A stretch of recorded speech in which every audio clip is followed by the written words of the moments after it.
Tonight we have two teams with winning streaks. For Canyon Lake, Charlie Drum's Hawks have won 3 in a row. Across the way, Mike Dormity's Boerne Greyhounds are 7-0, undefeated on the season. One winning streak will end tonight. Meanwhile, the winner will sit atop the district standings.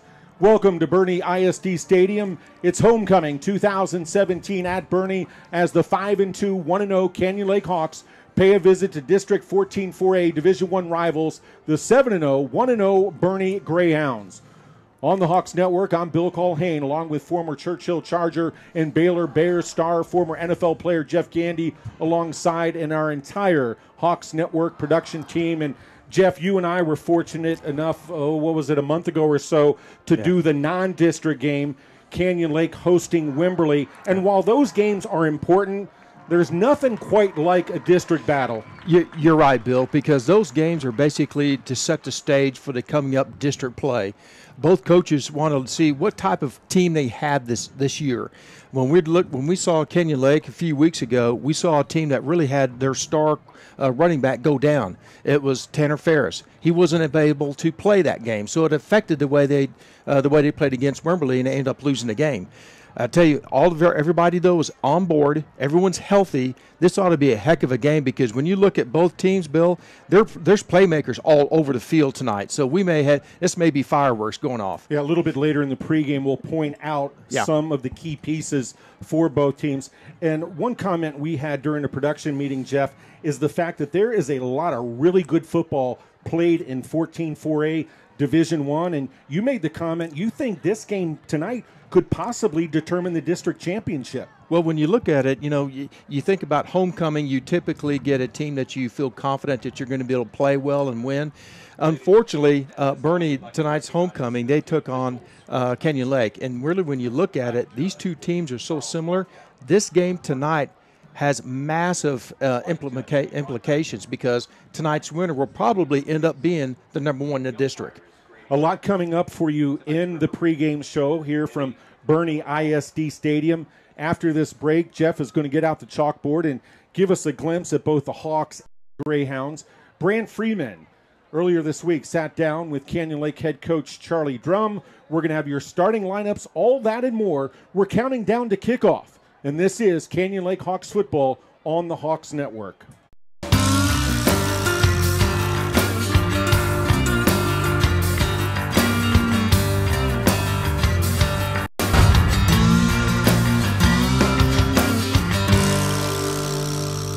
The wait is over.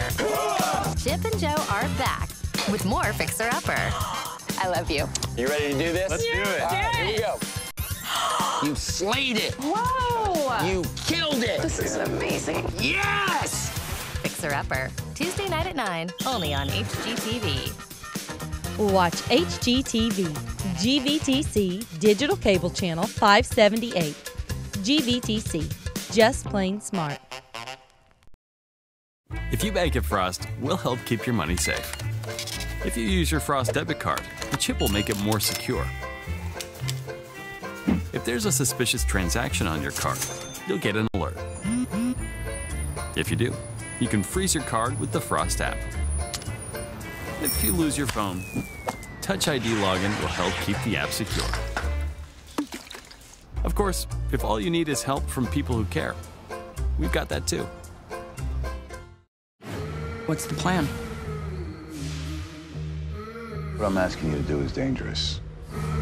Is it really in your head? I need Rhodes gone. I can't be seen with you. Showtime, folks.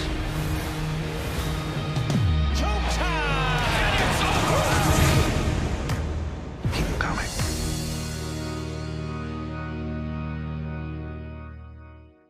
We're back again at Boerne ISD Stadium in Boerne, Texas. The Canyon Lake Hawks on the road facing the Boerne Greyhounds tonight.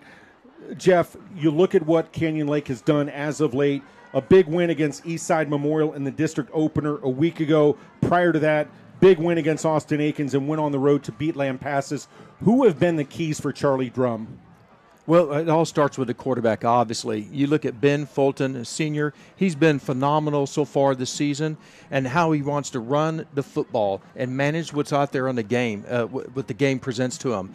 He has a couple different running backs that he likes to hand the ball to, and they get the bulk of the rock, running with the rock. And the first one would be number 20, Tristan Chacon, and he's had a marvelous season this year. He's 55 for 586 yards. He averages 10 yards per carry. He already has 10 touchdowns. He would be the number one person that if you were to defensively have to defend this team, you'd look for Chacon to have to get the football. Boerne High School, meanwhile, hasn't had a team start 7-0. You have to go all the way back to 1962. The Greyhounds looking to make history tonight. Who's going to help Coach Dormady and his team get it done? Well, again, it all starts with the quarterback. And when you look at number 6, Brooks Klutz, he is the man who basically disseminates the football to all of his playmakers. And the number one on his list is number 5, Douglas Hodo. Hodo is just having a great year, and he's only a junior. He's number one in the district in receiving yards. He's number one in the district in touchdowns. He's number one in the district as far as total points. And he's also has the highest kick return rate of averaging 25 yards every time he touches the football. So Hodo is the number one guy you want to keep an eye on. That's who's going to get the football the most of the time. A contrast in styles tonight at Boerne BISD Stadium. We're going to take another break. When we come back, Brant Freeman sat down with Canyon Lake head coach Charlie Drum. We're back in a moment. You're tuned in to Canyon Lake's Hawk Football on the Hawks Network. Whether you're looking to build a new home, buy your first car, or follow your dream of being your own boss, let a neighbor help you. We understand your financial needs because we live and work here. Sage Capital Bank. The all-new Nissan and New Braunfels. Our modern and architecturally impressive building is more like an art gallery than a dealership.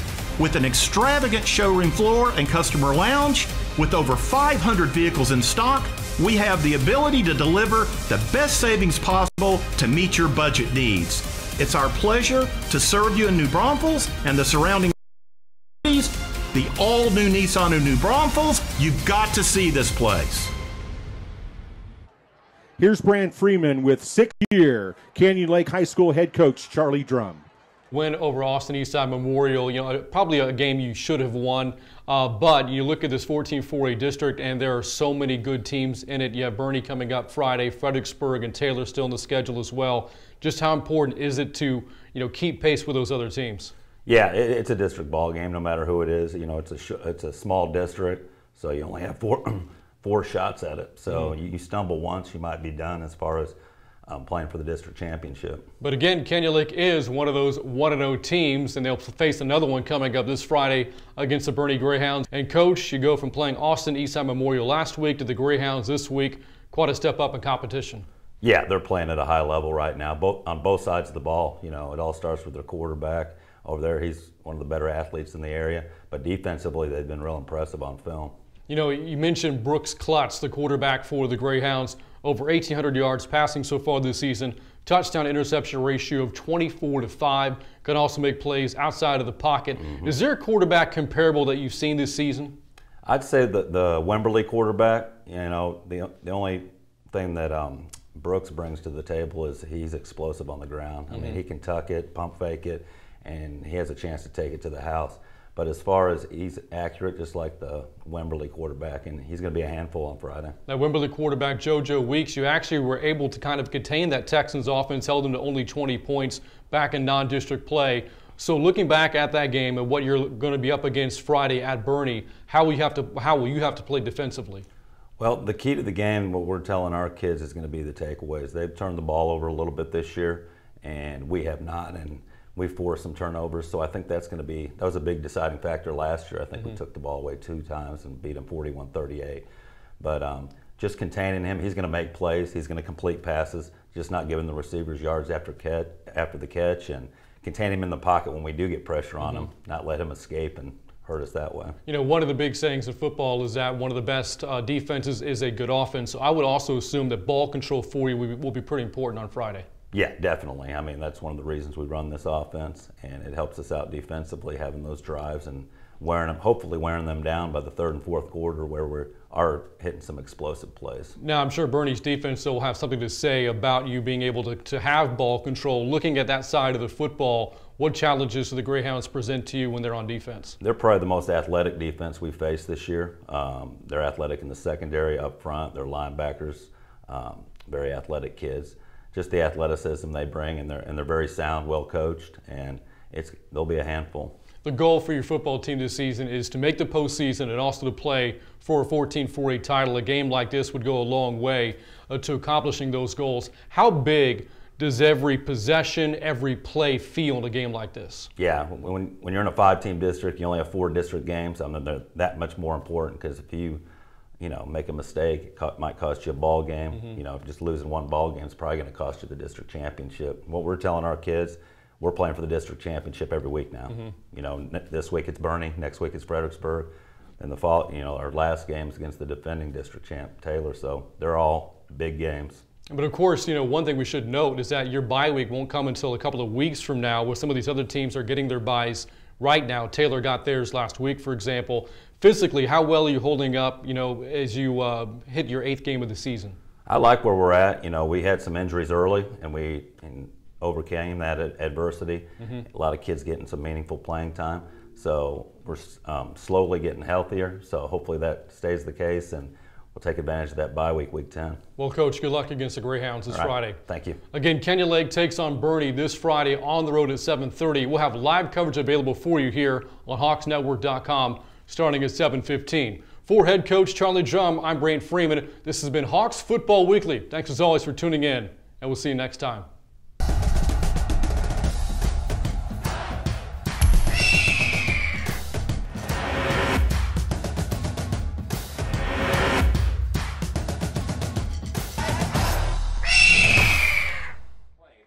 We're back again at Boerne ISD Stadium in Boerne, Texas for this showdown in District 14-4A Division I. The Boerne Greyhounds 7-0 on the year, 1-0 in district. Open up district play with a win at Fredericksburg last week, 47-30. Meanwhile, the Canyon Lake Hawks hosted Eastside Memorial and shut out Eastside 56-0 in the district opener for the Hawks. As we look down at the middle of the field here at Boerne ISD Stadium, the captains meeting with our head referee for the coin toss, Bill Culhane, along with Jeff Gandy. And Jeff, as we get ready for kickoff here momentarily, give me the pivotal key for the Hawks to win tonight. Well, I think, Bill, there's several things, but number one is offensively, they know that the Greyhounds are going to blitz a lot, so they're going to have to be able to be astute at the line of scrimmage and pick up the blitzers.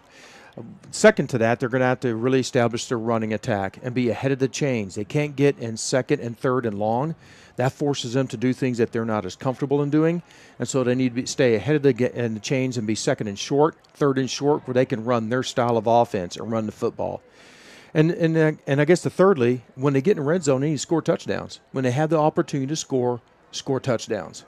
When you look at the other side, Mike Dormady in his 6th season here at Boerne took over for Dane Johnson starting with the 2012 season. What do you think Coach Dormady has been stressing for the Greyhounds this week? Yeah, basically not doing anything that they haven't been doing already, and that's put the ball in the playmaker's hands. And that's up to Klutz to disseminate it to whoever has the open slot to be able to give them the football and let them do their thing in space. That's their style of football. And another thing I put down is just move the chains. Don't go for the home run every time. Just move the chains. And probably the third thing I'd tell Coach Dormady is that protect the football. They're a little bit fumble prone coming into tonight's game. So I would protect the football, make sure you don't get stripped and you don't fumble the football because that turns the possession over. Looks like Boerne has won the toss and deferred to the second half. Canyon Lake will receive the opening kickoff. We're going to go ahead and send it to break. When we come back, we'll have kickoff from Boerne. It's the Hawks and the Greyhounds. We're back in a moment. You're watching on the Hawks Network. When you're ready for a break, hurry in to Chicken Express. Let us do all the cooking for you. We always offer high-quality, affordable meals that the entire family will enjoy. Our chicken is never frozen and it's hand-battered fresh, so you can really taste the difference. You can expect fast and friendly service at Chicken Express, whether you dine in, drive through, or drive up. Hurry in and hurry back to Chicken Express.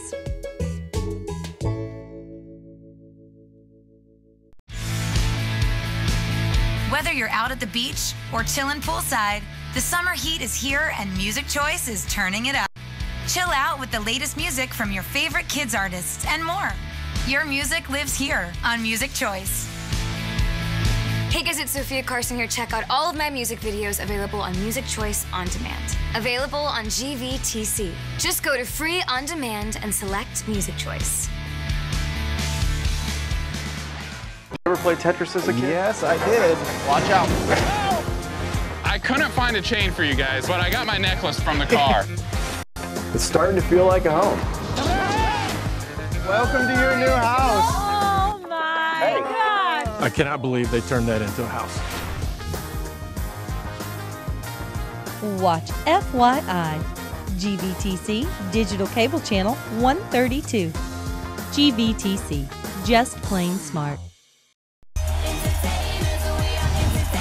The X Factor UK returns to Access TV Sunday and Monday nights. If you win this show and you get it right, it will change your life. Simon's back on Access TV with the hit show that's looking for the next superstar. I cannot wait to see you on that stage. Catch an all-new season of the X Factor UK Sunday and Monday nights only on Access TV. Watch Access TV, GVTC Digital Cable Channel 580.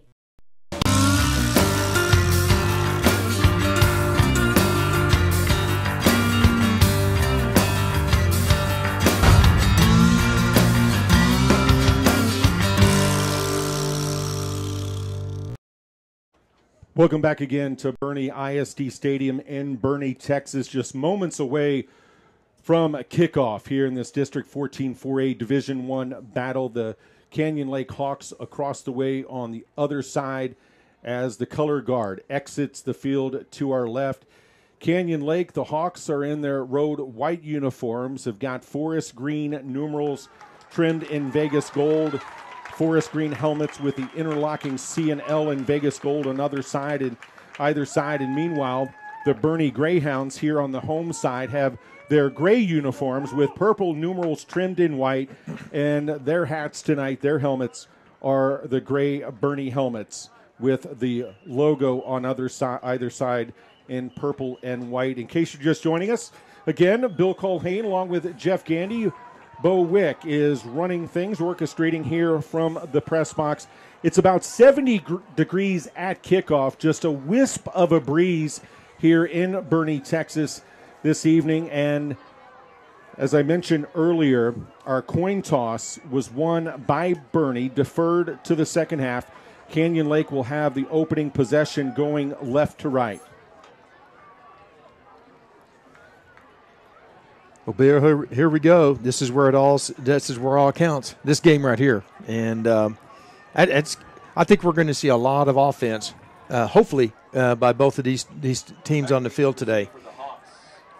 Joseph Ruiz is the deepest Hawk, back to receive the opening kickoff as teeing things up at the 40-yard line, right down below us. For the Boerne Greyhounds is Will Herbst. He's a senior, serves as the kicker and the punter for Mike Dormady.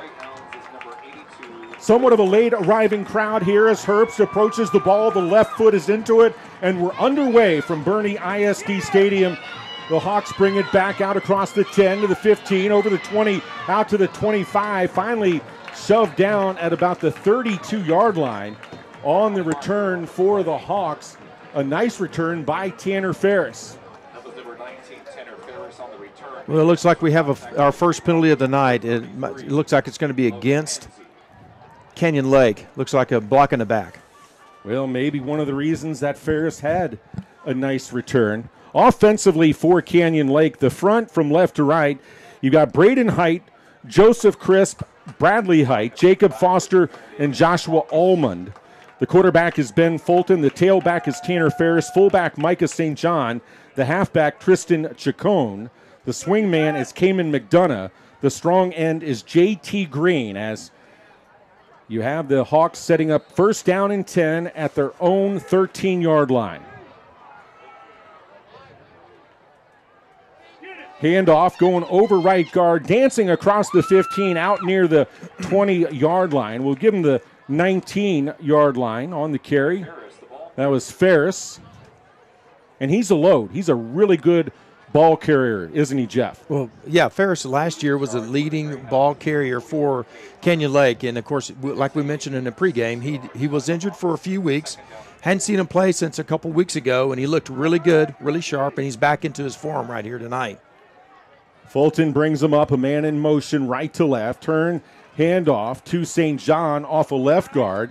He's out over the 20, across the 25, brought down at the 26-yard line, and there's our first down of the game. Well, just kind of like what we talked about in pregame, it is, Canyon Lake wants to establish the tempo of the game by running the football and keeping the chains moving, taking the time off the clock. That's their strategy here tonight. Canyon Lake out of the slot T. Defensively, Boerne, they run the 3-4 with multiple coverages. Tight formation for the Hawks. Fulton turns, hands it off to Ferris, cuts it back inside, out over the 30 to the 32-yard line, met there after a gain of 5 yards on the play. Actually, they'll give him 6. It's 2nd down and 4. First drive of the ball game, the Hawks with the football. Well, that time, Bill, the Hawks came out in an overload on the right-hand side into the boundary. They brought an extra lineman, and so the defense was outnumbered. That play went for 6 yards, and it was fairly easy before someone in the secondary was able to make the tackle. Hawks up to the line of scrimmage. Fulton doesn't throw the ball a lot, hands it off to St. John, leans forward off a left guard for a couple of yards. Will be shy of the first down. 3rd down and 2 for Canyon Lake. Defensively for Boerne, at one defensive end, Jake Chapman. The nose guard is Bjorn Perez. At right defensive end, Austin Cox. The linebackers are some good ones. Cody Atterbury, Cade Hunter, Casey Cardwell, and Andrew Weaver. The safeties are Clancy Haas and Hayden Hodo. The corners are Cole Lane and Curtis Mahalik. And there was actually a flag on the play, the previous play. We'll take it back 10 yards. It was a hold against the Hawks there. That's a tough one. That is tough because now you're second in a country mile, it looks like. 2nd and 20, and that's not the type of situation that this style of offense is adapted to. You talked about staying ahead of the chains. Exactly. Man in motion right to left. Fulton hands it off. Man on the end around the left corner, has some room, far sideline, 35, 40, 45, into Greyhound territory, finally tripped up out of bounds at the Greyhound 38-yard line. A big gain on 2nd down and 19, 1st down for the Hawks, and the man on the carry, it appeared as though it was Cayman McDonough on that little end around. Well, it was a wing out around, and what they did, Bill, is they overload the line of scrimmage on the other side, the far side of the formation, and they had more blockers than defenders, and it was like a wall of blockers out there in front of McDonough. Yeah, it was a pickup of about 44 yards. Here, the handoff to Chacon. Off left guard is stuck as he gets to the 37-yard line and then shoved back after a gain of a couple of yards. Getting up from the bottom of the pile for the Greyhounds. One of the guys there was Cade Hunter, a senior linebacker. Well, I think that what we're seeing right now, the strategy for the Greyhounds is to fill every gap. They typically run a 34 defense, meaning 3 down linemen and 4 linebackers, and usually the outside linebackers are up on the line of scrimmage. But when you run an even front, you take care of one gap responsibility, and I think that's what the Greyhounds are trying to do here tonight. 2nd down and 7, handoff to St. John. No room up the middle. Leans forward for maybe a couple of yards. Gets it to the 34-yard line of Boerne, and that will leave Canyon Lake with a 3rd down and 5. 8.5 minutes to go. Scoreless first quarter from Boerne ISD Stadium. Typically, you would see a team throw the football on 3rd and 5. That's nothing for Canyon Lake, though. They're going to probably run the football. This drive started at the Canyon Lake 13-yard line. Here's the handoff. Chacon coming around the right corner is tripped up, dives forward. Check that. On the carry was Tanner Ferris, and where the line judge is putting his foot down, it looks like Canyon Lake will be shy by about a half a yard after the gain of 4 yards on the play. Do you go for it here, Jeff? Absolutely. Coach Drummond isn't even hesitating. He's sitting in a play right now. 7:45 to go on your running first quarter clock. Opening drive of the game. Fulton brings them up, tight formation. Handoff, Chacon has a lead blocker, turns it up inside off the left guard, has the first down and more to the 25-yard line. Needed a half a yard, got 5. Another first down for the Hawks. Bill, this is a really hard style of offense to defend because you have so many blockers that come at you from one side of football to the other, and you get outmanned. And so this is going to be very challenging for the Greyhound defense. You're going to see their safeties probably cheat up a little bit, and then that leads to opportunity for maybe play action pass for Fulton. Cayman McDonough brings in the play. Tristan Chacon is tied with Ferris for the team-high 10 touchdowns. Here's another handoff, going off left guard and met at the 23-yard line after a gain of a couple of yards. That was Ferris on the carry, and it appeared getting in on the play. That was Cade Hunter. Hunter along with Andrew Weaver. Weaver is second on the team with 3 sacks, has 18, count them, 18 quarterback hurries this year, a team-high 58 tackles. Well, we talked about those outside linebackers. That's their responsibility. They come through the line of scrimmage, they cause havoc in the backfield, and they make a lot of plays. 2nd down and 8. Fulton hands it off. Ferris off right guard. Carries one would-be tackler down inside the 17 to the 15-yard line. Looks like it'll be enough for another Hawk first down. They move the chains. Ferris piling up the yards in the early going. You know, it's almost like they're running the same play over and over from one side to the other, but the difference is how they're blocking it. The blocking schemes are changing, and so it is confusing sometimes to the Greyhound defense, who has to this is their time to rise up, fill in the gaps, and try to make a stop. The Hawk offense coming in averaging 38.4 points per game. Boerne limiting opponents to 14.8. Handoff, St. John up the middle, gets a couple of tough, hard-earned yards. One of the Greyhounds in on the stop is Creed Moyer, a senior, who was all-district a year ago, playing a lot of offense on the offensive line for Coach Dormady this season. It's 2nd down and 8 for the Hawks, 5:20 to go in the first quarter. We have no score. Well, you couldn't script this any better right now. Without, of course, getting an end zone for 7 points, but this is exactly what Coach Drum wanted the Hawks to do on the opening kickoff, is move it all the way down the field, be in position to score. Ben Fulton, the 6'1 senior, hands it off Chacon up the middle, dives inside the 10-yard line to the 9. And the Hawks keep the drive going. Every play on this drive has been a run for the Hawks. No surprise, Jeff. No, not at all. In fact, and they're keeping the Greyhound defense off balance by running right, left. They run into the boundary, into the wide side of the field. They change the formation, change the strength of the formation. It keeps the Greyhound defense from shifting over to where they think the ball is going. McDonough again brings the play in. Ferris in motion right to left, gets the handoff, has a couple of lead blockers inside the 5 to the end zone. Touchdown.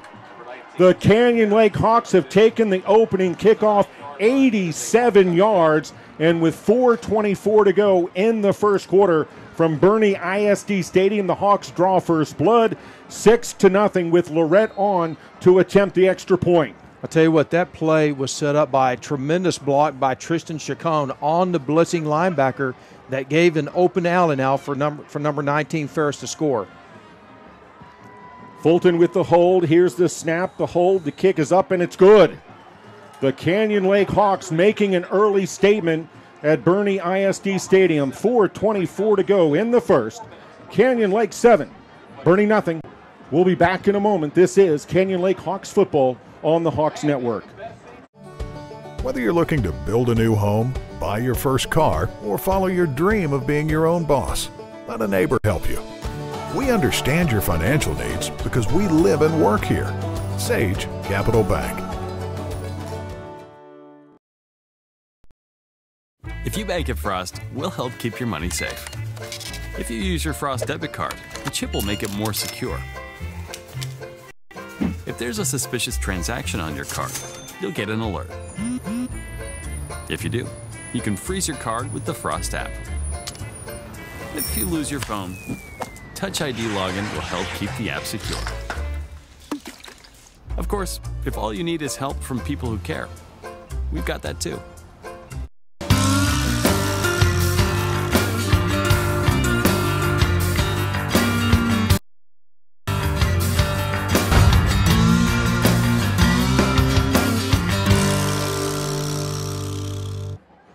Deep to receive is Douglas Hodo for the Greyhounds. Kicking off left to right for the Canyon Lake Hawks is Trent Lorette, a 5'11", 170-pound junior. After Tanner Ferris recorded his 7th rushing touchdown of the season, Hodo's got it at the 15, over the 20, near sideline, has some room, 30, 35, 40, waits for a blocker into Hawks territory, is finally escorted out of bounds. A tremendous kickoff return for the Greyhounds. And let's see, I think they're going to back it up a little bit, saying Hodo went out of bounds at the Boerne 48-yard line, but still a big play in special teams, Jeff.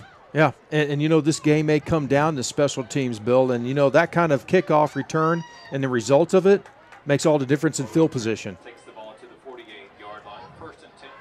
So now we see Boerne offensively. Brooks Klutz, the quarterback, first team all-district a year ago, well on the way to those honors this season, has 3 to the right. Fires it far side, has a man, gets a block, able to get inside Hawks territory, tackled at the 49-yard line. Douglas Hodo on the reception, and there's a flag on the play. It looks like that was a quick bubble screen to Hodo, but the lead wide receiver who was making the lead block looked like he got a little bit too much of the jersey. So that'll move the Greyhounds back 10 yards from the spot of the foul. Boerne first down and 18 from their own 40-yard line. Boerne unblemished at 7-0, trailing 7-0 here to Canyon Lake. Brooks Klutz, a senior, completing 60.8% of his passes coming in, 24 touchdowns through the air, just 5 interceptions. Has 3 to the left, 1 to the right, 1 back offset to his right. Canyon Lake showing blitz. Klutz throws it far side. Has a man, is wrapped up and slung out of bounds by McDonough at the far sideline. And on the reception there is Paul Amick, a junior. His 18th reception on the year. It's second down and 10 for the Greyhounds. Right back to the line of scrimmage.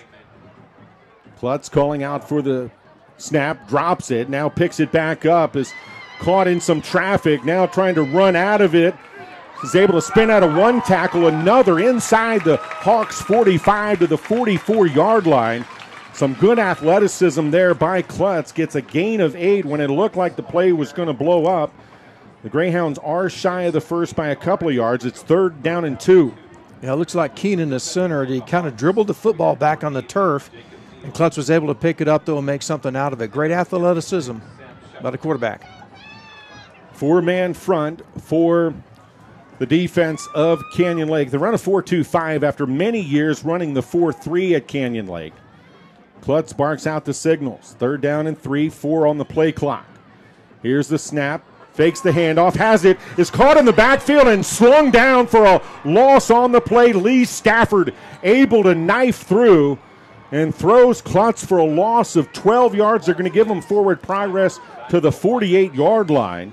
So that goes down as a loss of 8 yards on the play. And Boerne, the Greyhounds have to send on the punt unit. Boy, I tell you what, Coach Drum's got to be real excited. His offense takes the ball, moves down the field and scores. His defense comes up with an out from the Greyhounds. And that was due to Stafford coming in off the edge on a blitz and caught the quarterback. Herbst to punt it away. Lorette deep, a knuckleball. Bounces at the 20. Takes a right bounce towards the far sideline where it's downed by the Greyhounds. And Canyon Lake on their second drive of the ball game will set up shop. 1st down and 10 at their own 19-yard line with 2:21 to go in the first quarter. 7-0 Canyon Lake out in front. Well, I wonder what we're going to see on offense here. Right, exactly. The worst kept secret in Texas. But, man, it was effective on that first drive. Ferris in from unofficially 7 yards out to give Canyon Lake the early lead. A man in motion left to right.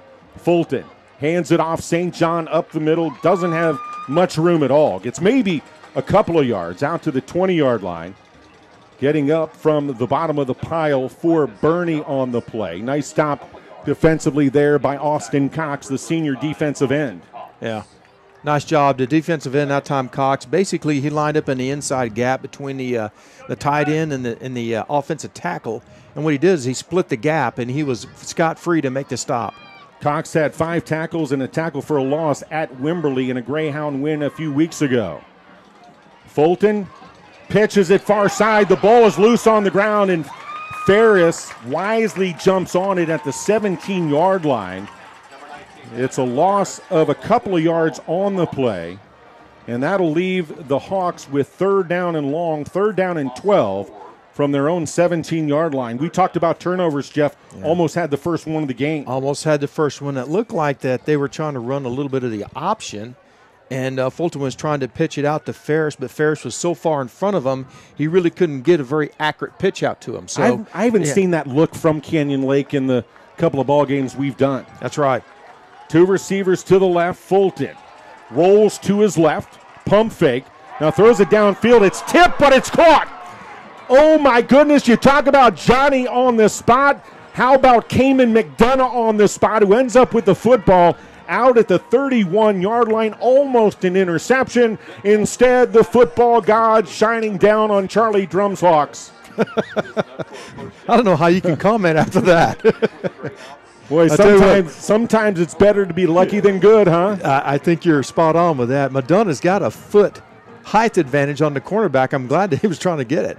1st down and 10 from their own 32. Hand off Chacon. Goes left side. Tries to cut it up inside, and not much room at all there as the Boerne Greyhounds stepping up and making the stop is number 21, Clancy Haas, a senior defensive back. It is a gain of 3, 2nd down and 7 from the Canyon Lake 35-yard line. This could be our final play of the first quarter. 7-0, Hawks out in front of the Greyhounds, and I don't think Charlie Drum is going to have the offense run another play. And there, the final seconds of the first quarter. Sands through the hourglass. We've got a good one. Don't go anywhere. The battle for the top spot in 14-4A Division I at the end of one. The Canyon Lake Hawks 7.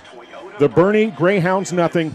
We'll step aside, then we're back with more. This is Canyon Lake Hawks football on the Hawks Network. The wait is over. Chip and Joe are back with more Fixer Upper. I love you. You ready to do this? Let's do it. Here we go. You slayed it. Whoa! You killed it. This is amazing. Yes! Fixer Upper, Tuesday night at 9, only on HGTV. Watch HGTV, GVTC, Digital Cable Channel 578. GVTC, just plain smart. If you bank at Frost, we'll help keep your money safe. If you use your Frost debit card, the chip will make it more secure. If there's a suspicious transaction on your card, you'll get an alert. If you do, you can freeze your card with the Frost app. If you lose your phone, Touch ID login will help keep the app secure. Of course, if all you need is help from people who care, we've got that too. Ben Fulton hands it off to Tanner Ferris, going around the right corner, has some room. Out over the 40 to the 45. Now they move it back to the 44-yard line, but there we go again. Yep. Another first down for Canyon Lake's offense. 1st and 10 from their own 44-yard line. You know, some fans will look at this and think this is just monotony. You know, it looks like the same play over and over, but let me stress, it's the way the formation is and what they're doing on the offensive line makes the play either work or not work, because it is they're just playing with the defensive line right now. Fulton hands it off up the middle. St. John able to keep his feet out across midfield into Greyhound territory to the 48-yard line. Micah St. John with some good hard running, 5'9", 195-pound senior. Came in averaging 6.3 yards per carry, leaves Canyon Lake with second down and 3 to go from the Boerne 49. And also what you're seeing already in the start of the second quarter is that the offensive line is taking it to the defense, and now Coach Dormity's having to substitute some of his defensive linemen and linebackers in and out. Fulton under center, fakes the handoff to Ferris, keeps it inside, is able to break away from a couple of would-be tacklers, gets it to maybe the 45-yard line before the run is stopped. It is enough for a first down for Ben Fulton. A guy averaging just 3.1 yards per carry this year. Does have a touchdown on the ground, does the 6'1", 200-pound senior. And Canyon Lake, another first down, just underway in the second quarter. 7-0 Canyon Lake. Boy, I smell a play-action pass coming any time now. Fulton with a tight formation, has a wing each way. Hands it off to Ferris, going around the right corner, is wrapped up from behind at around the 41-yard line. Getting up from the bottom of the pile for Boerne. One of the tacklers there for the Greyhounds is Monty Cluck, a junior linebacker. Second down and 7. The offensive coordinator for Canyon Lake, as most of you are aware, is Troy Moses, running the slot T. And defensively, Ben Spear, the defensive coordinator for the Boerne Greyhounds. So if you notice, the safeties are still up pretty close, and they have to support very quickly on these runs. Hand off to St. John, looking for room off right guard, is met by a phalanx of Greyhounds on defense. 3 or 4 guys clad in the home gray there with the stop. It looked like Cluck was again in on the stop, along with Carson Harris, a senior defensive lineman. And here's a third down and long for the Hawks, 3rd and 6 from the Boerne 40. And again, you would think most teams would want to throw the football on 3rd and 6 or 7, but you know what? The Hawks like to run the football off tackles, so we'll just see what happens here. Fulton sends a man in motion right to left, play action. Rolls to his right, fires downfield, has McDonough at the 25, far sideline, gets a block, 10-5, touchdown. My broadcast partner, Jeff Gandy, was calling for it, and Fulton to McDonough delivers. 13-0, Canyon Lake out in front. Play action pass, hitting McDonough, dragging from the backside across the field. He was wide open. The safety came up to support the run. It's perfect setup for the play action pass. McDonough made a nice job after catching it, outrunning the defender. 6 points. Good looking play. Lorette to kick the extra point out of the hold of Ben Fulton. Here's the snap, the hold, the kick is up and good. Fulton, his 10th touchdown through the air. Had a couple of touchdown strikes against Eastside Memorial a week ago. And for Cayman McDonough, his 3rd touchdown grab of the season. 8:52 to go in the second quarter. And Canyon Lake out in front, 14-0. Jeff, I don't know if Charlie Drum could have dreamt up a better scenario, a better game plan than what he's getting right now. No. I tell you what, the kids are executing just like they hoped it would happen. I mean, all week long they've been preparing. They work on their schemes. They work on their strategy. They work on execution. That's what we're seeing here tonight. And why not? This game may represent who wins the district. I'll say this, though. If there is a team that is built, that is made to come back, the Boerne Greyhounds, prolific offense, averaging 36.1 points per game, I don't think the Greyhounds are going to panic. No, they can strike at any moment. They're one play away from right back into this game, and they know it. And I guarantee Coach Drum knows it too on the defensive staff over there. They know they have to play, play zone, keep everything in front of them. Don't let them have the long ball behind them, the home run hit, so to speak, and maybe try to get another 3 and out. Lorette tees it up here in the second quarter. The Hawks going right to left. No wind at all, not even a wisp of a breeze here in Boerne, Texas. As Lorette, it's a pooch kick. making the grab at the 28-yard line. Now out over the 30, trying to retreat, and not a lot of room at all there on the kick return. Try to get a number on the returner there, and it is indeed number 15, Cole Boyd, I beg your pardon, a junior backup quarterback and wide receiver. And Boerne will start first down and 10 from their own 27-yard line. Well, the defense should be pretty rested. They've only had 5 plays, and of course, if you're a Greyhound fan, you're probably chomping at the bit. Come on, guys, let's do what you do. We've seen all season, and that's throw the football down the field. Boerne punted their first time. 2 receivers out each way as Brooks Klutz in shotgun formation. Right-handed quarterback hands it off up the middle.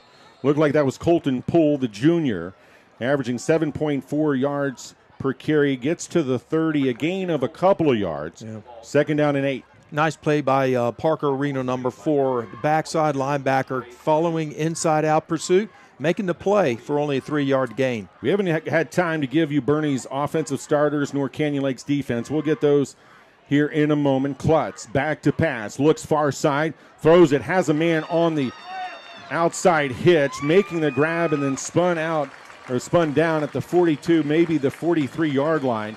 On the grab there is Robert Sherwood. Sherwood, one of the receivers, along with Connor Fisher, Doug Hodo, Paul Amick. Logan Mullins is the tight end. Here's the handoff to Poole. Bouncing it around the left side. Has some room. Far sideline. 45-40, 35-30, 25-20. One man to beat is finally dragged down at about the 9-yard line. Touchdown saving tackle there for the Hawks. And there's Boerne doing it all through the air and on the ground. And the starters again, offensive line, you've got Moyer left tackle, Simmons left guard, Kalen Keenan the center, Evan Morose the right guard, Carson Harris the right tackle as Klutz gets the snap, hands it off, pull again, off right guard, gets down near maybe the 7-yard line, a gain of 5 on the play. Looked like Stafford came in to get in on the stop along with Lorette. We've already met Colton Poole. We'll also see Ryan Hart at running back tonight for Boerne. Defensively across the front for Canyon Lake, Richard Rosas, C.J. Parrish, Sam Shepard, and Ross Snowden, the defensive front. Parker Reno, the weak side linebacker, Grayson Lee, the middle linebacker, Lee Stafford, the rover. Trenton Lorette and Jacob Neal are the safeties. Klutz back to pass, throws it left side, has a man, Hodo, breaks one tackle inside the 10, far sideline, trying to dance the far sideline towards the goal line. Let's see where they'll mark him down. It's right at the goal line, inside the 1-yard line. After the pickup of about 11 yards, it's first down and goal for the Greyhounds. And to finish the defense, the corners for Canyon Lake, Lester Bame and Cayman McDonough. Rosas was in on that last tackle. Klutz out of the shotgun, hands it off. Hart off left guard, tiptoes into the end zone. And finally, the homestanding Boerne Greyhound crowd, something to cheer about. 7:06 to go in the second quarter. It's now Canyon Lake 14, Boerne 6, with Herbst on to attempt the extra point. Classic West Coast spread type of offense where you hit them with the quick passes, let your playmakers make plays in space, and then hit them with a run-off tackle when the defense is dragging. This is classic. Herbst on for the extra point. Is 33 out of 34 in extra points this year. The snap, the hold, the kick is good. Boerne trying to get back in it. 7:06 to go in the second. It's the Hawks 14, the Greyhounds 7. We're back in a moment. This is Canyon Lake Hawks football on the Hawks Network.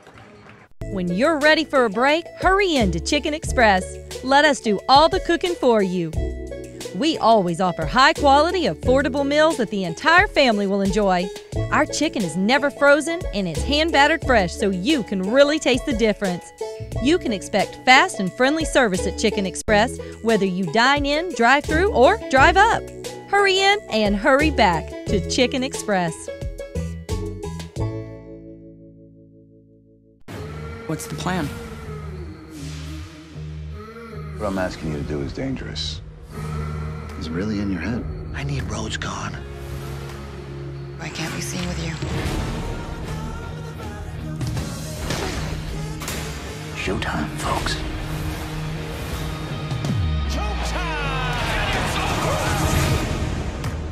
Keep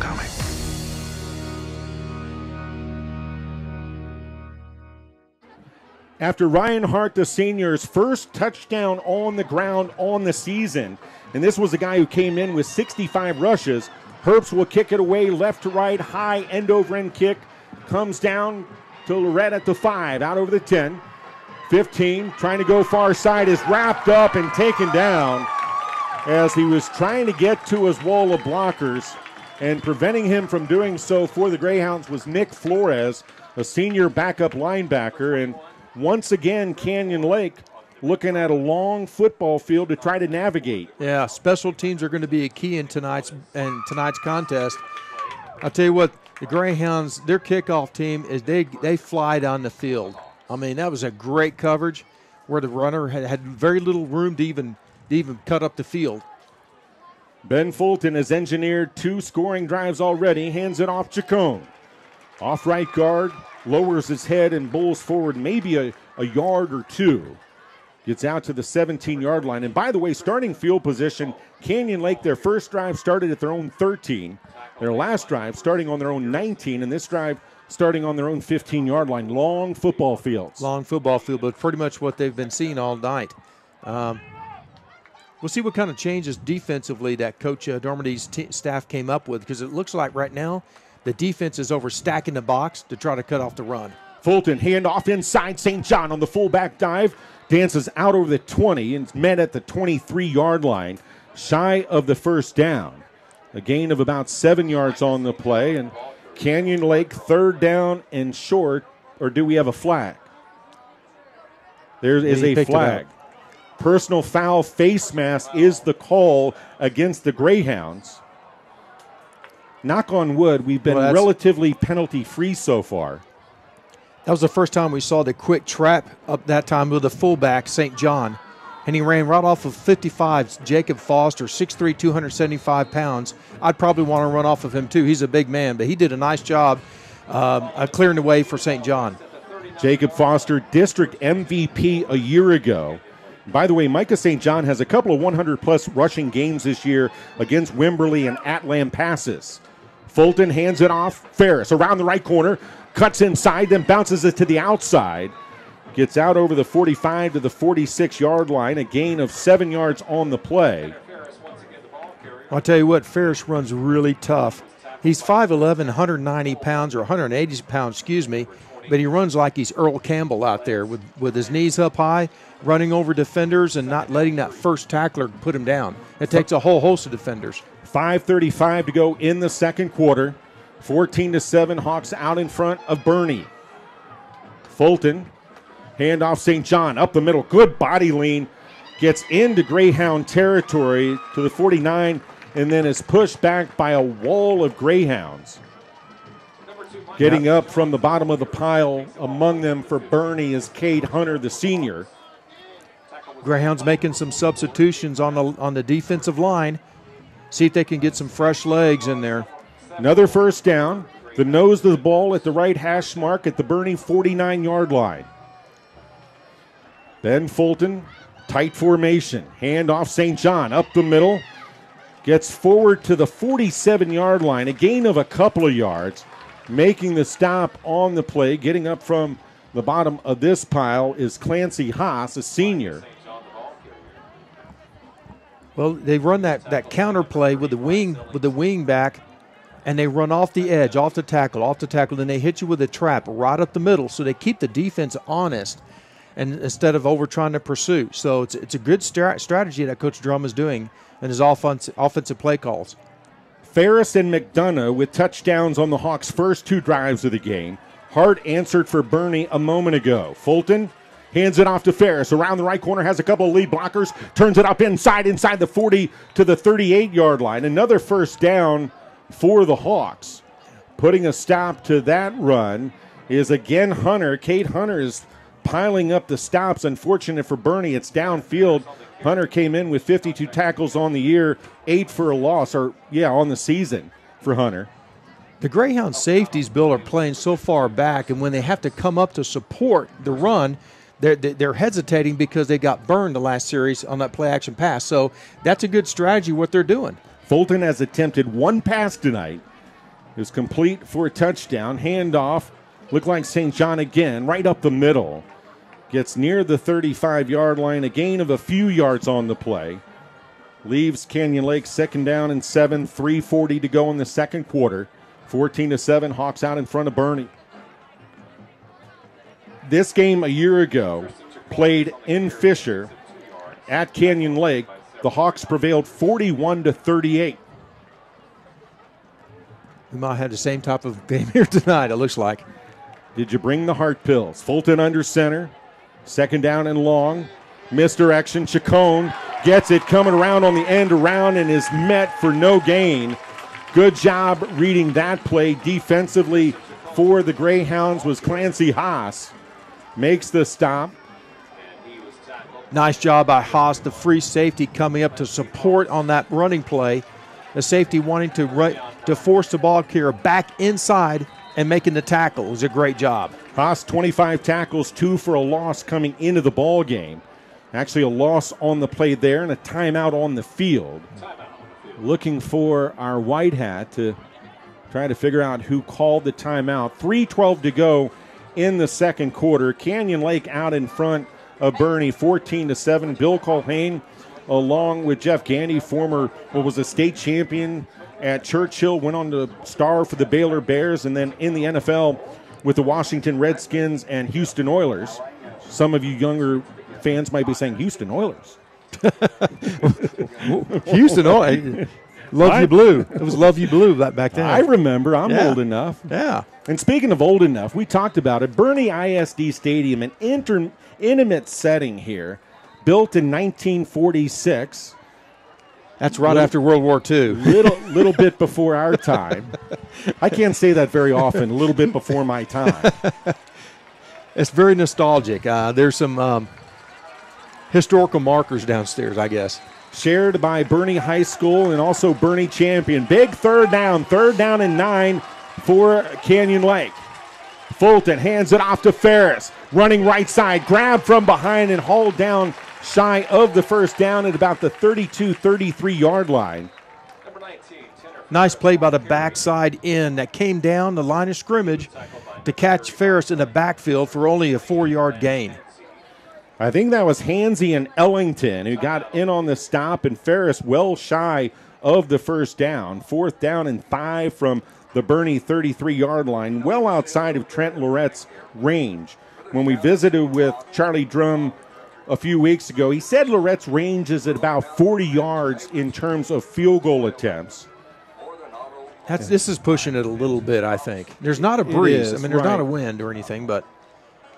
That timeout, by the way, like the previous timeout, called by Coach Dormady and Boerne. And you know what he's doing here, looking for a stop from his defense, give the ball back to his high, potent offense. That's right. And in a minute or 2 minutes, that's all he needs to be able to go down the field and score.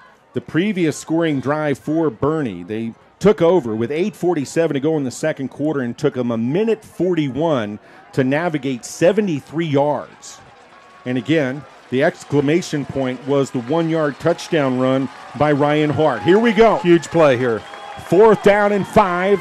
Fulton, play action pass. Fires it over the middle, has a man falling to his rear end at the 20-yard line with the catch is J.T. Green, the junior tight end, his 12th reception of the year, a big first down. The Hawks move the chains 1st and 10 from the Boerne 19-yard line. We used to call that the missile pass, and that's because you fake the dive and you come up and the quarterback quickly hits the tight end on a hot route. You're looking for those linebackers to step up right and throw over their heads. Step up, right over the heads between the safeties. Ben Fulton, back to work to Chacon, going around the right corner, lowers his head at about the 15-yard line, and then is twisted back after a gain of, let's call it 3 yards on the play. 2nd down and along 7 for the Hawks with 2 minutes and 30 seconds to go in the second frame. Hawks out in front 14-7. The winner of this ball game will stay unblemished in District 14 4A Division I play. Well, both teams are playing like it. I mean, that call on 4th down was such a gutsy call. You know that they're playing for district champs here. Fulton under center. Handoff up the middle. And that isn't St. John on the carry. That's Jacob Ruff, a 5'10", 180-pound junior, gets a couple of yards. the 17th rush on the season for Ruff, is averaging 7.3 yards per carry. Exactly. Not a bad backup. It's third down and a long 3 for the Hawks with 1:45 to go. Charlie Drum has all 3 timeouts at his disposal. This is not just a 3, this is a long 3. There's a difference. It is. Nose of the football inside the 15. Handoff. Ferris going around the right corner. Lowers his head right at the line to make. Forward progress will be enough for the first down. A good, hard, physical run by the 5'11", 180-pound senior. Ferris did a nice job as far as cutting back across the grain, is what we called it on defense. Cutting back across where the defensive defender, the linebacker, is over pursuing, and he had an extra 2 or 3 yards, just enough for the first down. It's a nice job by Ferris. It's first down and goal to go for the Hawks. Fulton under center, handoff, trying to get around the right corner. Check that. Yeah, trying to get around the right corner there on the carry. Think that was Chacon, and no room at all. No, Cade Hunter, the defensive tackle, number 44, blew that up. In fact, that's the best way to defend this type of offense, to get penetration. It may have been Ruiz. Was it Ruiz? We're kind of shielded here. Ruiz goes off. Second down and goal with 35 seconds left on your running second quarter clock. Fulton under center. Rolls to his right, looks downfield, flips it at the far boundary, intended for J.T. Green. And think the ball was incomplete. Yep, it falls incomplete, and now the Hawks looking at third down and goal to go from the 10-yard line. It does stop the clock with 26 ticks to go. You know, it's funny that the ball is on the far hash mark, and they're wanting to run every play into the boundary. One fewer defenders that way. Exactly. Maybe it's the math. But the defense is thinking your next player is a sideline. Yeah. No, I agree. I agree. As Fulton under center again. Big third down here at Boerne ISD Stadium. Handoff. Chacon up the middle. He's got some room. Inside the 5. Touchdown. Tristan Chacon. He saw Tanner Ferris go into the team lead in touchdowns earlier, and he said, I'm not having any of that. Tristan Chacon, his 10th touchdown on the season on the ground, and it just so happens that it comes from about 10 yards out, and with 22 seconds to go in the half, Canyon Lake out in front 20-7 with Lorette on to attempt the PAT. First time we've seen a counter trap play to Chacon, and it was wide open, cutting back across the grain. There was not a linebacker or defender there to defend it. Here's the snap. Fulton with the hold. The kick is up, and it's between the pipes. We'll keep it here. 22 seconds to go in the second. 21-7. Canyon Lake out in front of the undefeated Boerne Greyhounds. How have they done it, Jeff? Well, it's working their game plan. It's what they are. It's who they are. They want to run the football, ground and pound. They're going to run with overload on the line of scrimmage, and they're going to give it to their backs. Their running backs run hard, and Fulton, all he does is just basically hand the ball off to whoever needs to run with the football. And they're doing a great job executing their blocks up front, too. And don't forget about the defense has done their part of this whole first half as well. You look at the district stats. Rushing, Tristan Chacon leads the district in rushing yards and rush touchdowns coming in. Boerne's Ryan Hart is 4th in rushing yards. Tanner Ferris 5th. Micah St. John 6th. And that's exactly what Charlie Drum has dialed up tonight with his offense. And, of course, it's under the tutelage of Troy Moses, the offensive coordinator at Canyon Lake. 21-7 Hawks, and the homecoming crowd here at Boerne ISD Stadium hushed at the moment. Hushed at the moment. You know, this is going to be interesting what Coach Drum wants to do on this kickoff, because the last 2 times they've kicked off, they've pooch kicked it short.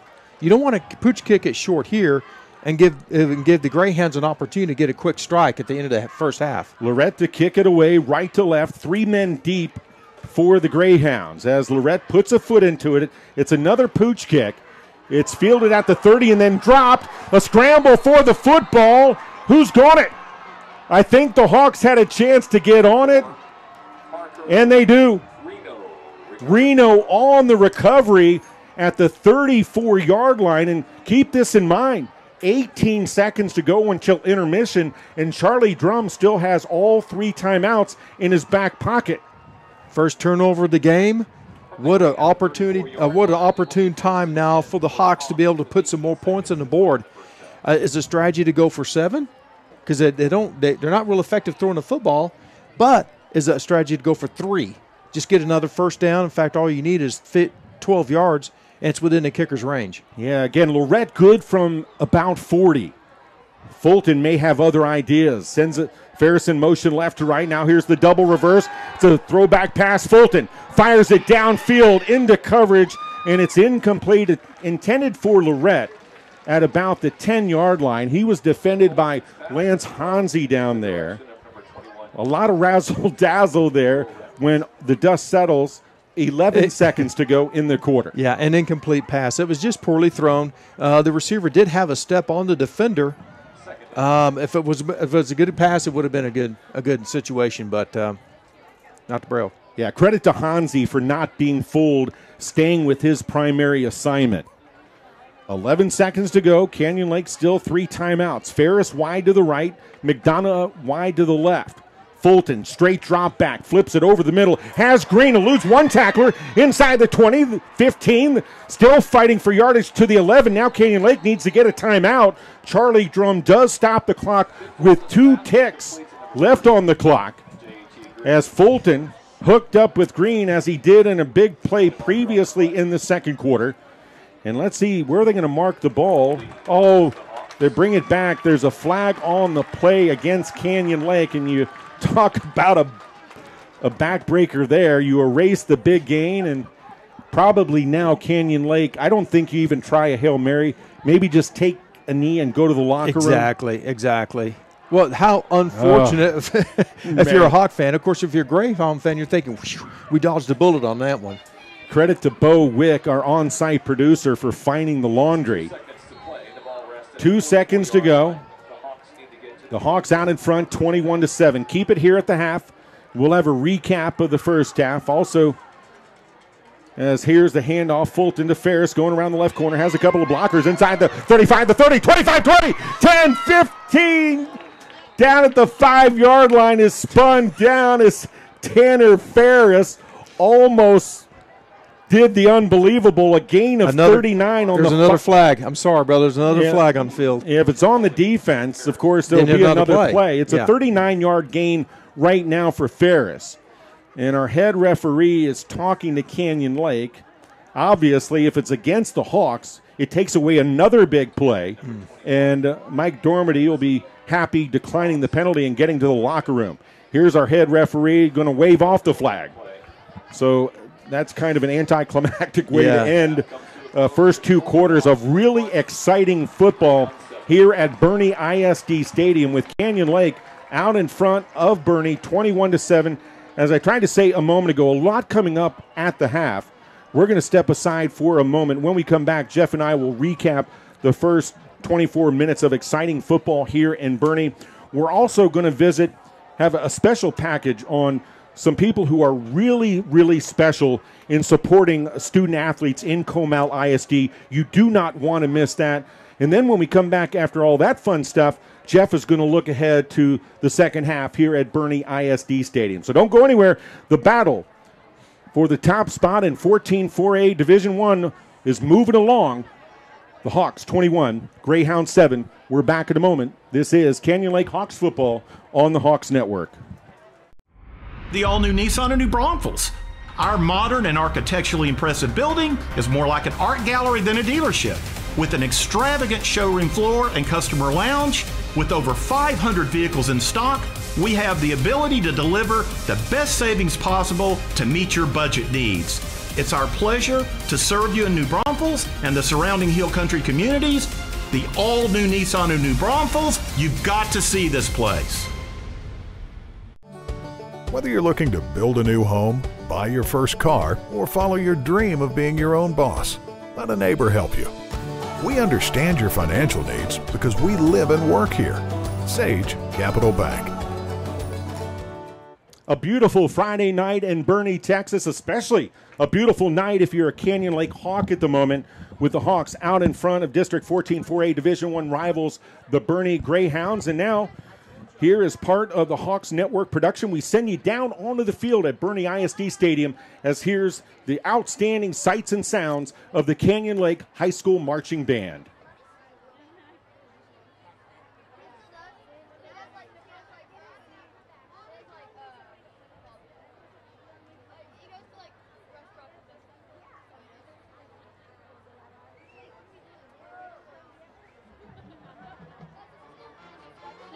Welcome to the field, 2017-2018 Emerald Dancers. The Emerald Dancers are under direction of Kara Ensley.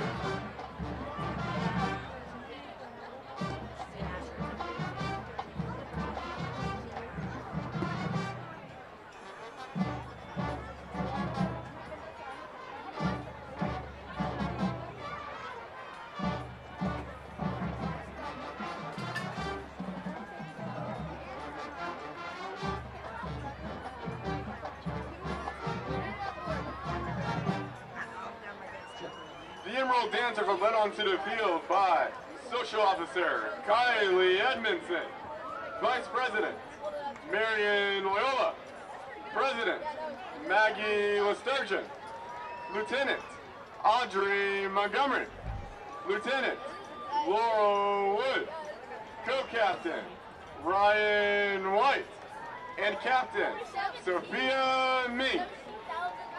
Tonight, they will be performing a streamer jazz routine to El Conquistador.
The Hawk Band is now setting up on the field for their opening set. The band will be competing in the UIL Region 12 Marching Contest tomorrow at 1 p.m. at Hero Stadium in San Antonio. The 2017 Canyon Lake Hawk Band's program is Hungarian Rhapsody No. 2 by Franz Liszt. Originally written in 1847 for piano, the composer also transcribed a version for orchestra. Our arrangement was written for the band by Brandon Tanner. The percussion was arranged by Caleb Hoffman. Drum majors of the Hawk Band are Brianna Adams and Jolie Timmy. Drum majors, you may take the field.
Thank you all for your kind attention. Once again, the Hawk Band will be performing at 1 p.m. in Hero Stadium in San Antonio, Texas. Good luck, band, and go Canyon Lake Hawks.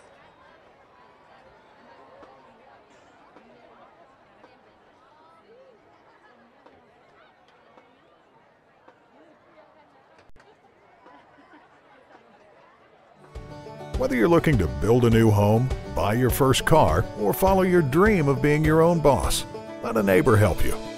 We understand your financial needs because we live and work here. Sage Capital Bank. The wait is over. Chip and Joe are back with more Fixer Upper. I love you. You ready to do this? Let's do it. All right, here we go. You slayed it. Whoa! You killed it. This is amazing. Yes! Fixer Upper, Tuesday night at 9, only on HGTV. Watch HGTV, GVTC, Digital Cable Channel 578. GVTC, just plain smart. If you bank at Frost, we'll help keep your money safe. If you use your Frost debit card, the chip will make it more secure. If there's a suspicious transaction on your card, you'll get an alert. If you do, you can freeze your card with the Frost app. If you lose your phone, Touch ID login will help keep the app secure. Of course, if all you need is help from people who care, we've got that too. MLB Tonight brings you closer to the pennant chase. Devastating slider. Leaping grab. That's number 3. Closer to the epic moments. That ball is cashed out to center. And a dive and a catch. Closer to the critical plays. Now you can use your hands more. Now I go into a fine focus. Boom. The analyst of MLB Tonight, bringing you closer to the pennant chase. This is it. On MLB Network, home of 2 American League Division Series games. The X Factor UK returns to Access TV Sunday and Monday nights. If you win this show and you get it right, it will change your life. Simon's back on Access TV with the hit show that's looking for the next superstar. I cannot wait to see you on that stage. Catch an all-new season of The X Factor UK Sunday and Monday nights only on Access TV. Watch Access TV, GVTC, Digital Cable Channel 580. Ever play Tetris as a kid? Yes, I did. Watch out. I couldn't find a chain for you guys, but I got my necklace from the car. It's starting to feel like a home. Welcome to your new house. Oh my gosh. I cannot believe they turned that into a house. Watch FYI, GVTC, Digital Cable Channel 132. GVTC, just plain smart. Whether you're out at the beach or chilling poolside, the summer heat is here and Music Choice is turning it up. Chill out with the latest music from your favorite kids artists and more. Your music lives here on Music Choice. Hey guys, it's Sophia Carson here. Check out all of my music videos available on Music Choice On Demand. Available on GVTC. Just go to Free On Demand and select Music Choice. When you're ready for a break, hurry in to Chicken Express. Let us do all the cooking for you. We always offer high-quality, affordable meals that the entire family will enjoy. Our chicken is never frozen and it's hand-battered fresh so you can really taste the difference. You can expect fast and friendly service at Chicken Express, whether you dine in, drive through, or drive up. Hurry in and hurry back to Chicken Express.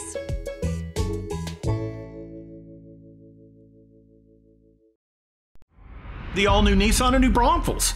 Our modern and architecturally impressive building is more like an art gallery than a dealership, With an extravagant showroom floor and customer lounge, with over 500 vehicles in stock, we have the ability to deliver the best savings possible to meet your budget needs.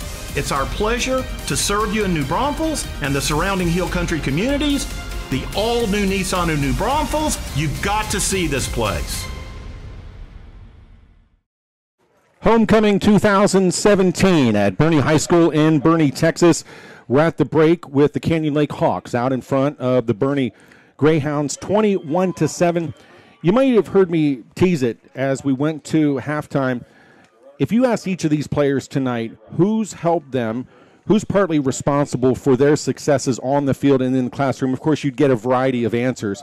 Well, for many student athletes in Comel ISD, they point to their grandparents. And here's a special package we put together for your enjoyment.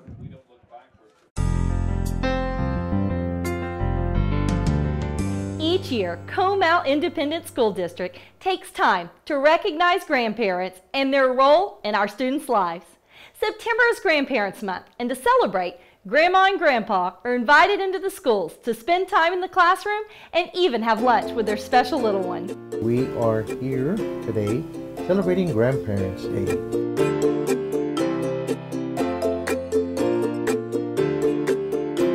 It's good to see a school system, and this school in particular, take their time and preparation to celebrate the value of grandparents and to have us here to really pronounce the fact that there is a family connection. I have a 3-year-old granddaughter that attends here at Johnson Ranch. This was the first time I really got to meet her teacher and got to see her classmates, and I get to be a part of being Grandparents' Day. We've really enjoyed being able to communicate with the school and the school letting us know that it's okay for us to come and do things with him at school. And we are really enjoying Grandparents' Day and had a great time having lunch with him today. To be a grandparent is a real blessing, but this is a unique opportunity for us to be able to spend with Liam and his sister and to be able to interact with them and do the special things like this with them. I try never to miss this event. It's a very special event each year in the fall that I look forward to. I think that my grandchildren appreciate me coming. I can remember when my grandson started kindergarten here, and both my grandchildren have absolutely loved this school, and it's been a great experience for the both of them. Grandparents are truly an important part of a child's life. They are the keeper of family stories. They are the keepers of tradition, and they can share the values with the next generation. Comel ISD's involvement with grandparents and seniors doesn't stop there. Did you know that if you or a loved one is 60 years or older, they are eligible for a Comel ISD Gold Card? When you present this card at any home CISD event like games, plays, and shows, you get in absolutely free. Just stop by the Comel Independent School District Administration Office in New Braunfels or call 830-221-2000 for more information.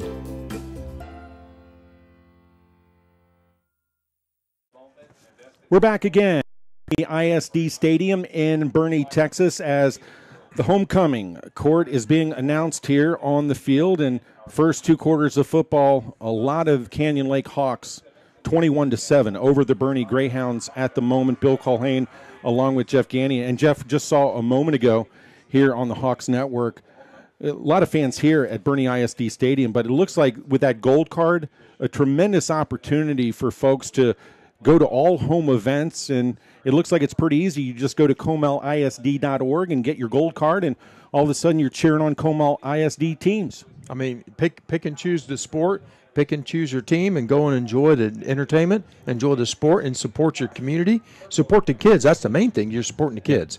Supporting the kids, supporting your communities. Those are great words, Jeff. And speaking of excitement, What do you think is going through the mind of Charlie Drum right now, the way that first half played out? Well, I think he's pleased, but you know what? You and I both know we've been around football long enough. As far as we're concerned, the scoreboard should read 0-0 because the second half with a ball club like the Boerne Greyhounds and their prolific offense, they can score at any time.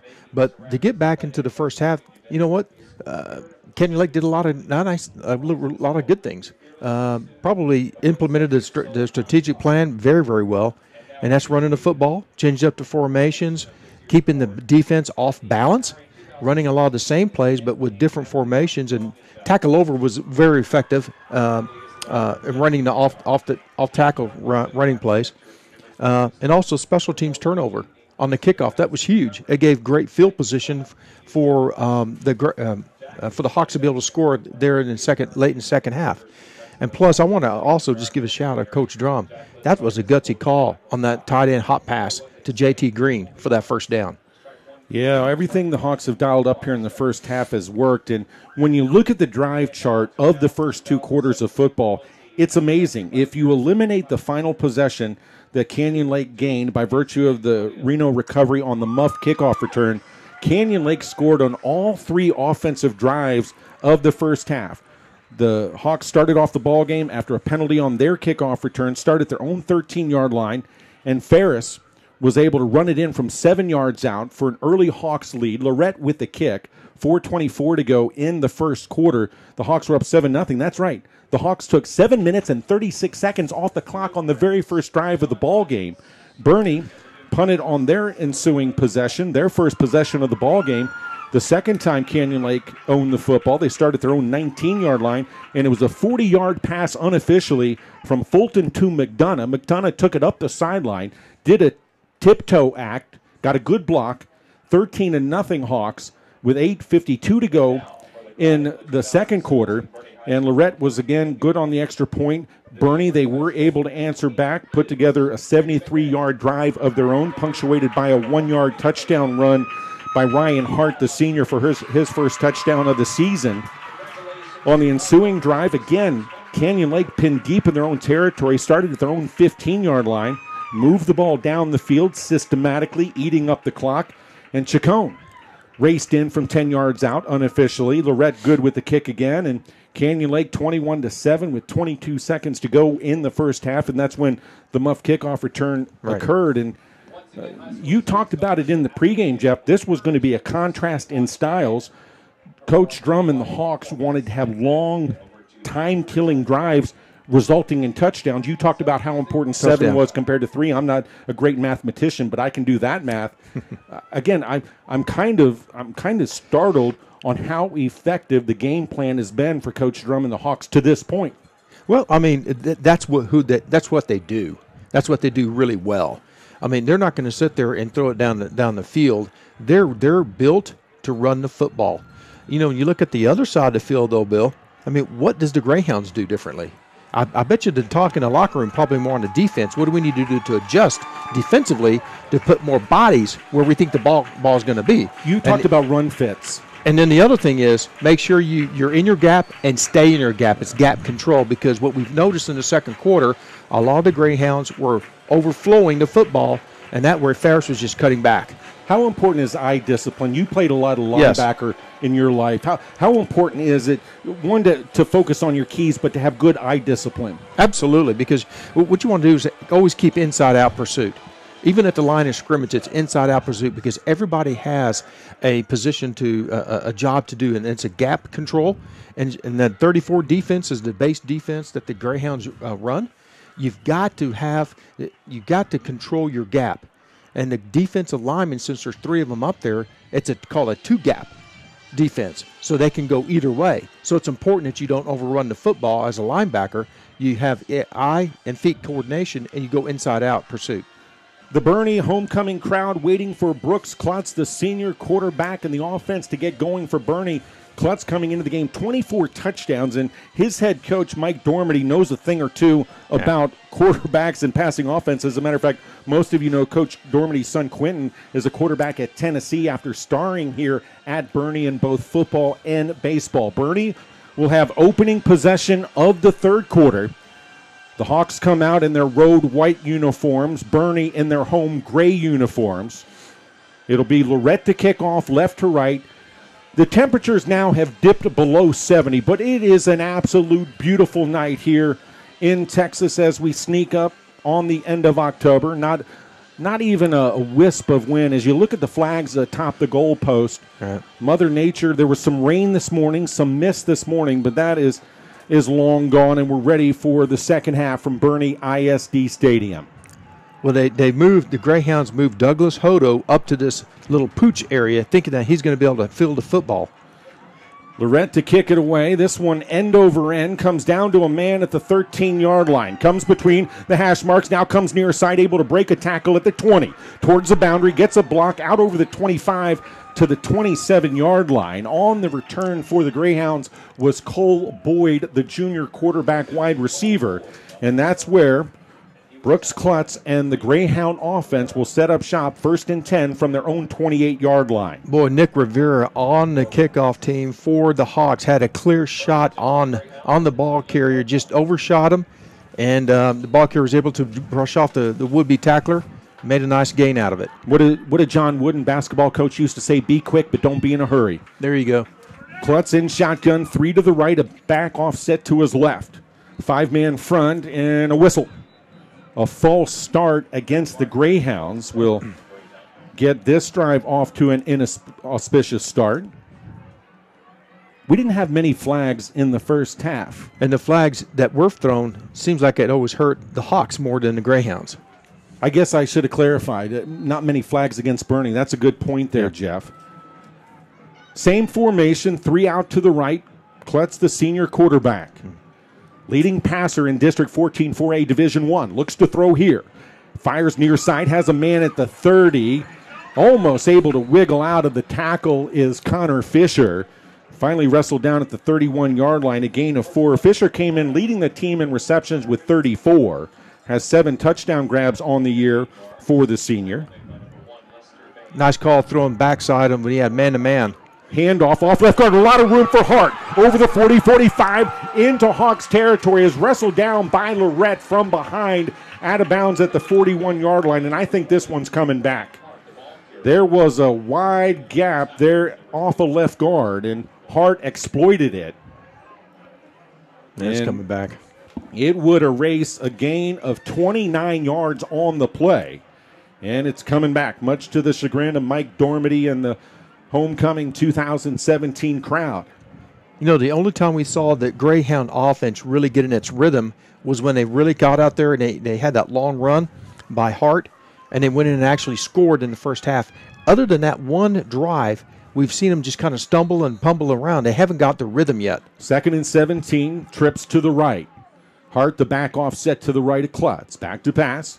Has good protection. Fires downfield, looking long, and it's tipped and almost intercepted at the 40-yard line. McDonough unable to reel it in. The pass goes incomplete, and it's 3rd down and 17 for Boerne. You know, it's good that McDonough is 6'5". He's really tall because he was beat by Douglas Hodo by 3 yards. That had 6 points written all over it, but McDonough is so tall, he was able to reach up there and tip it away. 4-man front for Canyon Lake. 3rd down and 17 for Boerne. Brooks Klutz looks over to the near sideline to get the play call. Now a man steps up for Canyon Lake. That's Reno. Steps out of it. Klutz back to pass. Near sideline. Has Fisher at the 28-yard line. Is wrestled out of bounds at about the 31. Bame in on the stop. There was also some help over here by Grayson Lee, the middle linebacker. Yeah. And it's 4th down and 7. It looks like the offense is staying out there. Jeff, what do you think? I think it's 4-down territory when you're talking about this game for district lead. Yeah. 11:06 to go in the 3rd quarter. 3 to the right, 1 to the left. The ball at the left hash mark. Reno steps up in the gap again. Plenty of time on the play clock. It looks like Hart offset to the right of Klutz. 6 on the play clock. And I think now Coach Dormady calls timeout. You could see Boerne trying to get the Hawks to jump, and now I fully expect to see Herbst and the punting unit. Yeah. I was looking for this backside. It was one-on-one. Fisher's one-on-one with number 1, Lester Bone. It worked the last 2 times he threw it, but I guess Coach Dormady wants to opt out and punt the football. Deep to receive is Laurent. He'll await the punt of Herbst at about his own 35-yard line. 21-7, Hawks out in front of the Greyhounds. The crowd here at Boerne just waiting for something good, and that punt is off the side of the foot of Herbst. It angles left and out of bounds. Let's see where the line judge is going to spot it. Not a good punt at all by Herbst, a guy averaging 30.9 yards per punt. Goodness gracious. And they're moving the ball. He stops, does the line judge at the Boerne 39-yard line. That's only a punt of about 6 or 7 yards, and Canyon Lake will set up shop first down and 10 at the Greyhounds 39. That's almost where they would be starting the football if the Greyhounds would have gone for it for 4th down and failed. Ben Fulton, the senior quarterback, engineered 3 touchdown scoring drives in the first half. And this is by far the best starting field position for Canyon Lake tonight. Handoff Chacon, trying to run around left guard, is tripped up for a loss on the play. Good job knifing in there defensively by the Greyhounds. Number 20, Tristan Chacon, the ball carrier. Can't tell who that was, Bill, but I'll tell you, it was a great job of getting penetration. If you get penetration by your down lineman against this offense, that's the way you mess up that type of mixed direction and that counter swoop that the Hawks like to run. Yeah, I think it might have been Austin Cox. At any rate, Fulton under center, fakes the handoff to St. John. Chacon again tries to find room up the middle, unable to do so. Gets maybe a yard. Getting up from the bottom of the pile on that stop for Boerne is Casey Cardwell, a senior linebacker. 3rd down and long. Cardwell coming in, 34 tackles on the year, had a season-high 9 stops in a win against Medina Valley. Cardwell did a nice job of not going with a fake and over pursuing that time and made the tackle. Ferris in motion, right to left, gets the handoff on the sweep, trying to get around the left corner, breaks 1 tackle at the 35-yard line, plows forward for a few more yards, will be shy of the first down. Leaves the Hawks with 3rd down and a few yards to go. It looked like Cox was able to get outside in on another tackle. Also, Clancy Haas in on the stop. 4th down and 2 for the Hawks. Well, surprise, surprise. What are they going to do? They've had several different formations and runs that they've shown to be successful. The first half, I think probably they'll go right off the edge again down here at the wide side of the field. Ball rests on the left hash mark. Fulton fakes the handoff, a keeper around the right corner, lowers his head inside the 30 to the 28-yard line. Fulton had a couple of lead blockers, needed to get to the 29, got to the 28, and there the Hawks moved the chains. 9:08 to go in the 3rd quarter. 21-7, Hawks out in front of the Greyhounds. Tackle over from the line of scrimmage down here at the wide side of the field. They had an extra blocker to be a lead blocker for Fulton, just keeping it, a quarterback keeping it around the end. It was good for a 1st down. Fulton has been masterful in both the way he's orchestrated the offense, tremendous footwork, decision-making, and also hit some key passes. Handoff Ferris going around the left corner, cuts up inside left guard, gets maybe a couple of yards near the 25-yard line. You know what I like about the Hawks offense? When they huddle, they break the huddle to get up to the line of scrimmage very quick. And if you notice the offensive lineman there's no space between the feet. There's no gaps, and it gives very little time for the defense to adjust if they do a tackle over or put an extra tight end down on one side. So it's very effective the way they even set up the formation to set up for the play. Call it a gain of 3. Coming in, Nick McCormick with the play. It's Braden Height at quick tackle, Joseph Crisp at quick guard. The center's Bradley Height. Strong guard Jacob Foster, right tackle Joshua Allman. Handoff up the middle, no room at all. On the carry there, getting up from the bottom of the pile. It looked like it was number 2, Micah St. John. Gets inside the 25 to the 24, 3rd and 5. Yeah, number 51, Creed Moyer, was also in on that tackle. Looks like they're substituting some of the defensive linemen in and out as well. Moyer was first team all-district back in 16. 3rd down and 5. The crowd trying to cheer on the defense.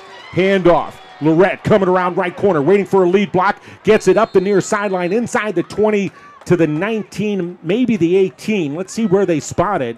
The line judge puts it at the 18. Another first down for the Hawks on the 6-yard gain by Trenton Lorette, who's averaging 9.9 yards per carry coming into the ball game. A guy who has scored a couple of touchdowns on the ground. Yeah. That's not a bad duo in the backfield, Tristan Chacon, and then you can bring in a Trenton Lorette. And then you got Ferris and St. John. There's 4 running backs right there that average over 4 or 5 years. Exactly. 1st and 10 for the Hawks. Ferris in motion, right to left, handoff on the fullback dive to St. John, and he has absolutely no room at all. There's a flag on the play. In on the stop for Boerne. On the tackle is Bryce Ellington. Yeah, the defense did a nice job, but one reason why they stuffed it is because they were offsides. The 5-yard march off puts the ball at the 14-yard line. Well, we'll call it the 13.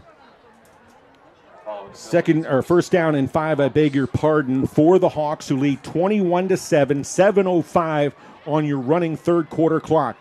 Boerne 7-0 on the year for the first time since 1962. That's in jeopardy. Fulton, Ferris trying to come around the right corner. Good spin move inside the 15. Finally tackled down at the 10-yard line. On the tackle is Lance Hansi for Boerne, and might have saved a touchdown there. What a move by Ferris. He's tackled shy of the first down at the 9. It's 2nd and 1. Yeah, that was all Ferris because Atterbury had him in the grasp, but he was able to spin off of him. And Atterbury's a really good tackler. He's the leading tackler on the defense. It's a nice job by Ferris. And I tell you, the way he runs, he's always so balanced. It doesn't matter if he's spinning or if he's leaning forward. It's just really balanced when he runs a football. Fulton back to pass. Fires it over the middle, back of the end zone, over the head of the intended receiver. Cayman McDonough, who's already scored 1 touchdown tonight on the other end of a Ben Fulton pass. So incomplete, 3rd down and a long yard. On 2nd down and short, that's probably not a bad play call. No, right? I was about to comment. That's a great play because McDonough was wide open. It just unfortunately Fulton probably didn't have a very good vision. And so when he delivered the pass, it was way too high, even for someone who's 6'5". Ben Fulton, 10 touchdown passes this year, no picks. Handoff, St. John, fullback dive up the middle. And the Hawks are saying he picked up the first. The Greyhound defense is saying he didn't. Let's see, the line judge comes in, and we got a player down, too. There's a player down, stops the clock with 6:04 to go in the 3rd. And we may have our first measurement of the night. It was Micah St. John, the 5'9", 195-pound senior who was all district 2nd team a year ago. A great season here in 2017 to this point. And I think we're going to have our first measurement, and I can't get I can't tell who that is, really. On who is being attended to. I can tell you it's the Canyon Lake training staff out there. Bill Culhane along with Jeff Gandy, Bo Wick, our producer here high atop Boerne ISD Stadium. Well, if you're a Greyhound fan, you're probably a little bit frustrated because you had the opportunity to take the opening third quarter kickoff but couldn't convert and do a whole lot with it. And you end up punting the football, you shank the punt, and you give Canyon Lake great field position, and they're going to do what they do. They're going to eat time off the clock. They're going to methodically just run the football and go down the field.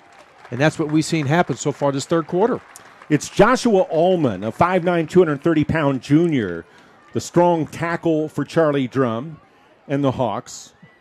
He's going to the far sideline under his own power. That's good to see. Good. It looks like he's favoring his leg. And by the way, looking ahead in District 14 4A play, next Friday, the Hawks host Fredericksburg. The Billies will pay a visit to Fisher, Texas. And on the other side, Boerne, they'll make the long drive to Taylor to take on the Taylor Ducks, the defending champs in the district. It's getting interesting. Getting really interesting. Number 70, C.J. Parrish is the one who replaced the injured player. He's 6 foot, 260-pound senior. Has a lot of reps under his belt as Mr. Parrish. They do bring out the chains, And as they stretch them out, the Greyhounds in their right, saying the Hawks are about 6 inches, I'll try English, shy of the first down. Okay, you're 6 inches. It's fourth down on the 10-yard line, or excuse me, on the 8-yard line. Do you want to get the instant points and kick the field goal, or do you go for it? If you get the 3, and nothing is automatic, of course, that would give you a 24-7 lead, a 17-point advantage, a 3-score lead. Right. Charlie Drum is having none of it. Coach Moses and the offense staying on the field. Crowd into it here at Boerne ISD Stadium. A big play in the ball game. Fulton with St. John behind him. Turn, handoff to St. John. Lunges forward, has more than enough for the first down. St. John on the carry all the way to the 5-yard line. Needed 6 inches, got 3 yards. Good movement up front by the offensive line of the Hawks. That was a counter dive that time, Bill, where the quarterback actually spins one direction but hands it off on the other side of going the other direction. The linebackers flow with that the initial step.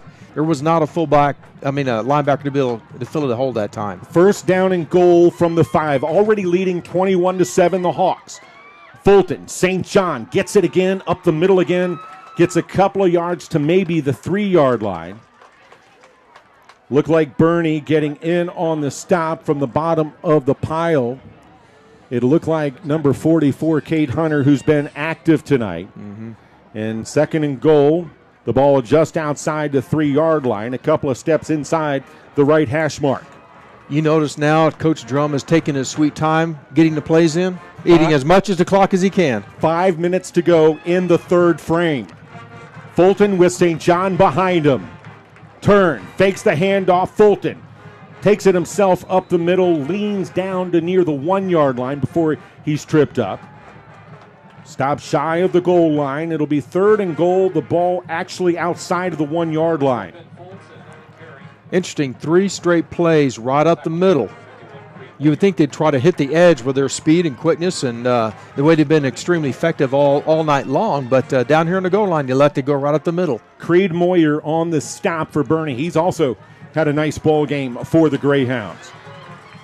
The Greyhound crowd again trying to help the defense. Third and goal, Ferris in motion right to left. Fulton with the pitch to Ferris. Going around the left corner, gets a kick out block and dances into the end zone.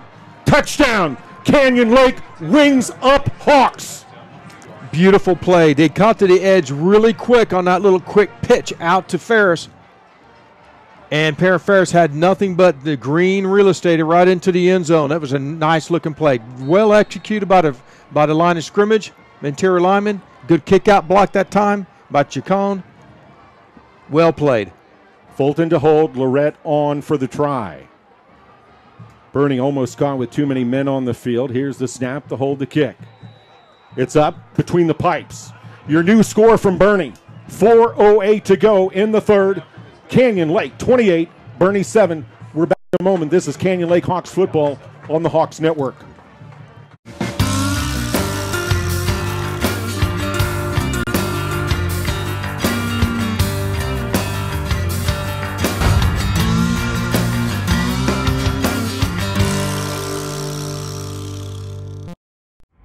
The all-new Nissan and New Braunfels. Our modern and architecturally impressive building is more like an art gallery than a dealership. With an extravagant showroom floor and customer lounge, with over 500 vehicles in stock, we have the ability to deliver the best savings possible to meet your budget needs. It's our pleasure to serve you in New Braunfels and the surrounding Hill Country communities.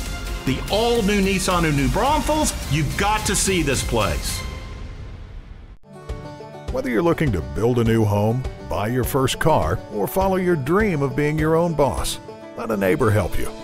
We understand your financial needs because we live and work here. Sage Capital Bank.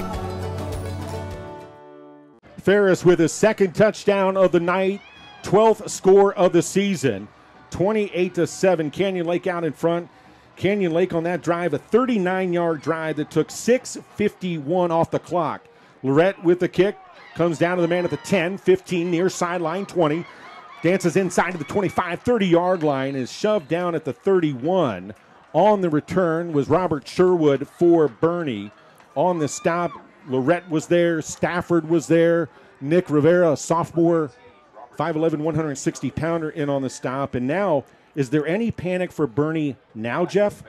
I don't think you call it panic. I just think you get after it. You start executing your game plan. They need to start getting the hands over in Douglas Hodo's hand. I mean, he is the big playmaker in the district, and he's only touched the ball twice. Hodo leads with 601 yards and 11 scores. Has been quiet, as Jeff Gandy said a moment ago. Klutz in shotgun, back to pass. Looks downfield, fires it over the middle and over the head of Hodo, the intended receiver, at about the 42-yard line. Looked like a crossing route. Stafford there in defense. Bame was there. Reno was also in the zip code. 2nd and 10. Klutz had plenty of time, too. No pressure from the defensive line. You got to somehow put some pressure on Klutz to disrupt his timing. That's the best way to be able to defend this type of offense. Brooks Klutz came in completing 60.8% of his throws. Reno steps up in the gap, backs out. Klutz snap. Fires near sideline. Has a man at the 39-yard line. Bame shoves Connor Fisher out of bounds, shy of the line to make. 3:50 to go in the third. Canyon Lake out in front by 21. Boerne, their offense is hurry up. Yep. 6-man front for Canyon Lake. A fumble of the snap, and Klutz has to dive on it back at the 35-yard line. A loss of 4 on the play. Rosas was there to make sure that Klutz stayed down. Also, Grayson Lee in the neighborhood. Wow. You know, it looked like Klutz might have just took his eye off the ball. Trying to throw the ball before he had it. Yeah, I think so. It looks like Boerne going to go for it. 4th down and 6 from their own 35. Reno again steps up. 4-man front. Klutz has the snap. Back to pass. Has time. And then he doesn't.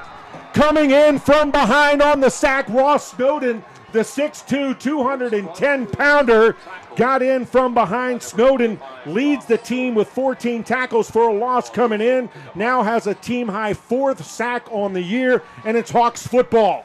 That's how you disrupt this type of offense. You got to get pressure on the quarterback. Snowden did a nice job coming off the edge and beating the man that was the offensive tackle, Carson Harris, number 52. Took him with him and tackled Klutz in the backfield. That was a great play. Turnover on downs. Charlie Drum visited with our very own Brant Freeman, a Boerne graduate, by the way. And Coach Drum said turnovers are going to be pivotal. I count that as a turnover. Fulton under center, turns, hands it off to St. John, has a lead blocker going off left guard, gets to maybe the 28-yard line. A flag on the play thrown by the umpire.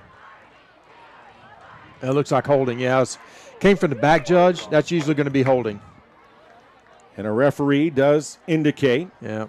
It'll go against the Hawks. The Hawks, for those of you who have been along for the entire journey of this broadcast, in the first half, the Hawks' field position was woeful. Well, here in the second half, it's changed. Canyon Lake starting at the Boerne 39-yard line after a not-so-good punt. And here, after turnover on downs, starting at the Boerne 27, but with the march-off, moves it back to the 35. 1st down and 18, Ben Fulton. They're not breaking the huddle very quickly either. This is milk that time. Yeah, play clock is at 7. Fulton with Ferris in motion, left to right, handoff. Trying to move up the middle is Chacon, and he maybe gets back to the line of scrimmage. Not a lot of room at all. It was Chacon on the carry, in on the stop for Boerne. Andrew Weaver, a guy whose name we haven't called a lot tonight. Weaver, team-high 58 tackles coming in, 12.5 tackles for loss, and 2 fumble recoveries. Yeah, and that time, Monty Clark, number 42, the junior, he did a nice job coming inside out, not going with that misdirection that we talked about earlier, and made a nice play in making a tackle as well. 2nd down and 18. McDonough, the receiver to the right. Ferris in motion, gets the end around from Fulton, coming around the right corner, is met at about the 31-yard line. Nice job defensively by Cody Atterbury, a senior linebacker. And Ferris gets maybe to the 30-yard line. 3rd down and 13. Atterbury, 44 tackles and 8 tackles for a loss of his own. Led the team, led Boerne with 5 sacks coming into tonight's game. As far as district sacks, he's number 2 as far as total sacks. These linebackers They're all over the place. They make plays. Canyon Lake has a good group, little doubt. But you look at the 4 for Boerne, and I'm talking about Atterbury, Hunter, Cardwell, and Weaver. Weaver, yeah. 3rd and 13, Fulton back to pass, over the middle, in and out of the hands of the intended receiver. Man, that's dangerous throwing it in there. He was triple covered and tried to force the football into, was it Weaver or McDonough? It wasn't McDonough. McDonough was in the neighborhood. In defense, I can tell you, was Clancy Haas, and it was Ferris downfield running the slant, incomplete. 4th down and 13 to go. Stops the clock with $1:56 to go in the third quarter. Yeah, they're too close to punt. They're too far away to kick a field goal. So let's run the football. What is JT Green doing? JT Green down there is giving it the motion of let's kick it. Well, and if I was a defensive coordinator, I'd say watch out for the tight end. Coach Drum calls timeout as the play clock was trickling down. Bill Culhane along with Jeff Gandy here on the Hawks Network. The Hawks looking to pull off a stunner on the road in 14-4A Division I play. Boerne coming in with a 7-0 unblemished record, 1-0 in the district by virtue of their road win at Fredericksburg a week ago. This could be a statement game, Jeff, and I know sometimes as broadcasters we're guilty of hyperbole. Yeah. But this would be huge. It's really huge. It puts you in a driver's seat, to say, for district champs. Because Boerne's probably the most prolific and high-scoring football team in the district. In fact, they're one of the leaders in the San Antonio area. So if you come in to their house and pull off this win, that's a huge statement to your football team. Great confident builder, and really you're in the driver's seat to be District 14-4A champs. Fredericksburg, they are on a bye this weekend. The Billies, 5-2 on the year, 0-1 in the district by virtue of their loss to Boerne. Again, Fredericksburg will be at Canyon Lake next Friday. There was a game in 14-4A Division I last night. Taylor shut out Eastside Memorial 55-0. Taylor 4-3 overall, 1-0 in the district. Memorial, they dropped to 0-6, 0-2 in district play. It looks like the Hawks are going to go for it. 4th down and 13 from the 30. Fulton rolls to his left. Here comes the pressure. He's grabbed and just heaves it downfield, almost intercepted at the 18-yard line, but the ball knocked down to the turf, and it was in and out of the hands of Clancy Haas. I'll tell you what, Jeff, I was about to say, you want that intercepted. You have better field position. Exactly. If you're a Hawk fan. So it falls incomplete, and that is the first time tonight the Boerne defense have been able to keep the Hawks out of the end zone. That's a huge win. Think about the field position they were put into, again, as far as the Greyhound defense, coming up and now holding the Hawks to no points and getting not good field position, but at least not bad field position. Klutz with 3 receivers to the right. It looks like Poole to his right. 1 receiver out to the left. Klutz back to pass. Here comes some pressure. Rolls to his left, pulls it down, wants to run with it. Out across the 30 to the 33-yard line. Coming up quickly on the stop, Grayson Lee, the 6'1" junior. Yeah. Nice job by Lee, the middle linebacker, almost eyeballing the quarterback that time, Klutz. Klutz had plenty of time to throw the football, but it's almost like that was a secondary sack because Klutz had to eat it and try to get something out of it. 2nd down and 7. Lee came in with 16 tackles and 4 pass breakups on the year. 1:15 to go in the third. Klutz back to pass again. Looks right. Now pulls it down. Wants to run again. Comes towards the near sideline at an angle. Gets over the 40. Shoved out of bounds at the 45-yard line. Coming over, Reno was there. Bame was there, along with Jacob Neal, who started tonight on the defense. It is enough for a first. Boerne 1st and 10 from their own 45. Well, I was just going to comment, Bill. The secondary did a nice job covering Fisher and Hodo deep. So Klutz, all he could do is just pull it and try to get something out of it. Ball at the left hash mark, 3 to the right. Klutz with 12 on the play clock. Gets the snap. Looks right side. False start. All right, too many times tonight. I know Mike Dormady, when he talks to his team in the postgame, win, lose, or draw, is going to be talking about here in the second half shooting themselves in the foot. That'll move it back 5 yards. It just looked like number 61, Ben Simmons, a senior, just raised up just a little bit too soon, trying to get his position for pass blocking on the defender about a half a step quick. Brian Hooper, the defensive coordinator for the Hawks, sees that the Greyhounds have 1st and 15 from their own 40. Klutz with the snap. Here comes pressure, setting up the receiver screen. He's got some room. Hodo over the 40, 45 out near midfield is spun down by Lee at the 48-yard line. Well, you've heard a jet sweep. That's called a jet screen to the X coming across the line of scrimmage. And it's a beautiful play, and you put it in someone who runs a 4.5 40 like Douglas Hodo, that's a good-looking play. 2nd and 7. Stafford was also in on that play. Klutz fires far sideline, has a man. The 43-yard line of the Hawks immediately tackled after making the grab. That was number 11 out there, Paul Amick. He's been quiet tonight. He has been quiet. Right now the corners are giving him a lot of cushion, though, Bill. So they're going to run that 10-yard out. 1st and 10, Greyhounds at the Hawks' 43-yard line. Could be our final play of the third quarter. Klutz back to pass. Here comes some pressure. Klutz avoids it. Steps back a couple of steps. Fires downfield. Has a man with a sliding catch. Hodo at the 31-yard line. Another first down for Boerne on the final play of the third quarter at Boerne ISD Stadium. Klutz using his feet to keep the play alive, and that does it. 3 quarters of football in the history books.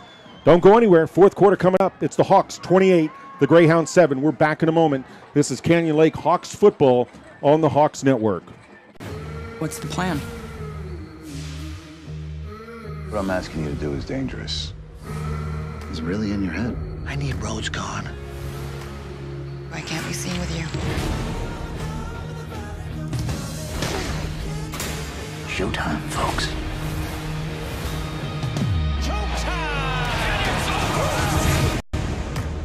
Keep it coming.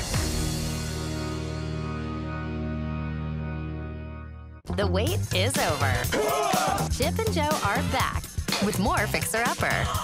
I love you. You ready to do this? Let's do it. Here we go. You slayed it. Whoa! You killed it. This is amazing. Yes!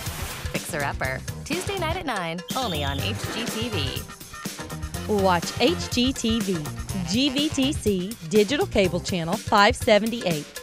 GVTC, just plain. Quarter. Klutz tries to fire the ball downfield again, looking for Hodo near side. The pass too tall for Douglas Hodo, the junior. Falls incomplete. 2nd down and 10 for the Greyhounds. This drive starting on the 30-yard line, their own 30-yard line. 28-7, Canyon Lake out in front. Hawks led 21-7 at halftime. Cover 2, soft zone on the corners. Let's see what they do here. Klutz quickly throws it out far side. Hodo's got it, is wrestled down at the 26-yard line. Bame with the tackle. A gain of 5. 3rd and 5 for the Greyhounds. Obviously down 21 in the fourth quarter. It's 4 down territory from here on out for the Greyhounds. Yeah, they've been picking on Bame most of the night, throwing it out, those little 8-yard outs to Fisher on the weak side. Back offset to the left to Klutz. He's got the snap, back to pass. Looks over the middle. He's got a man, Fisher, at the 19-yard line. Lee Stafford there with the stop. Enough for the first down. Stafford was there along with Lee. Another first down for the Greyhounds.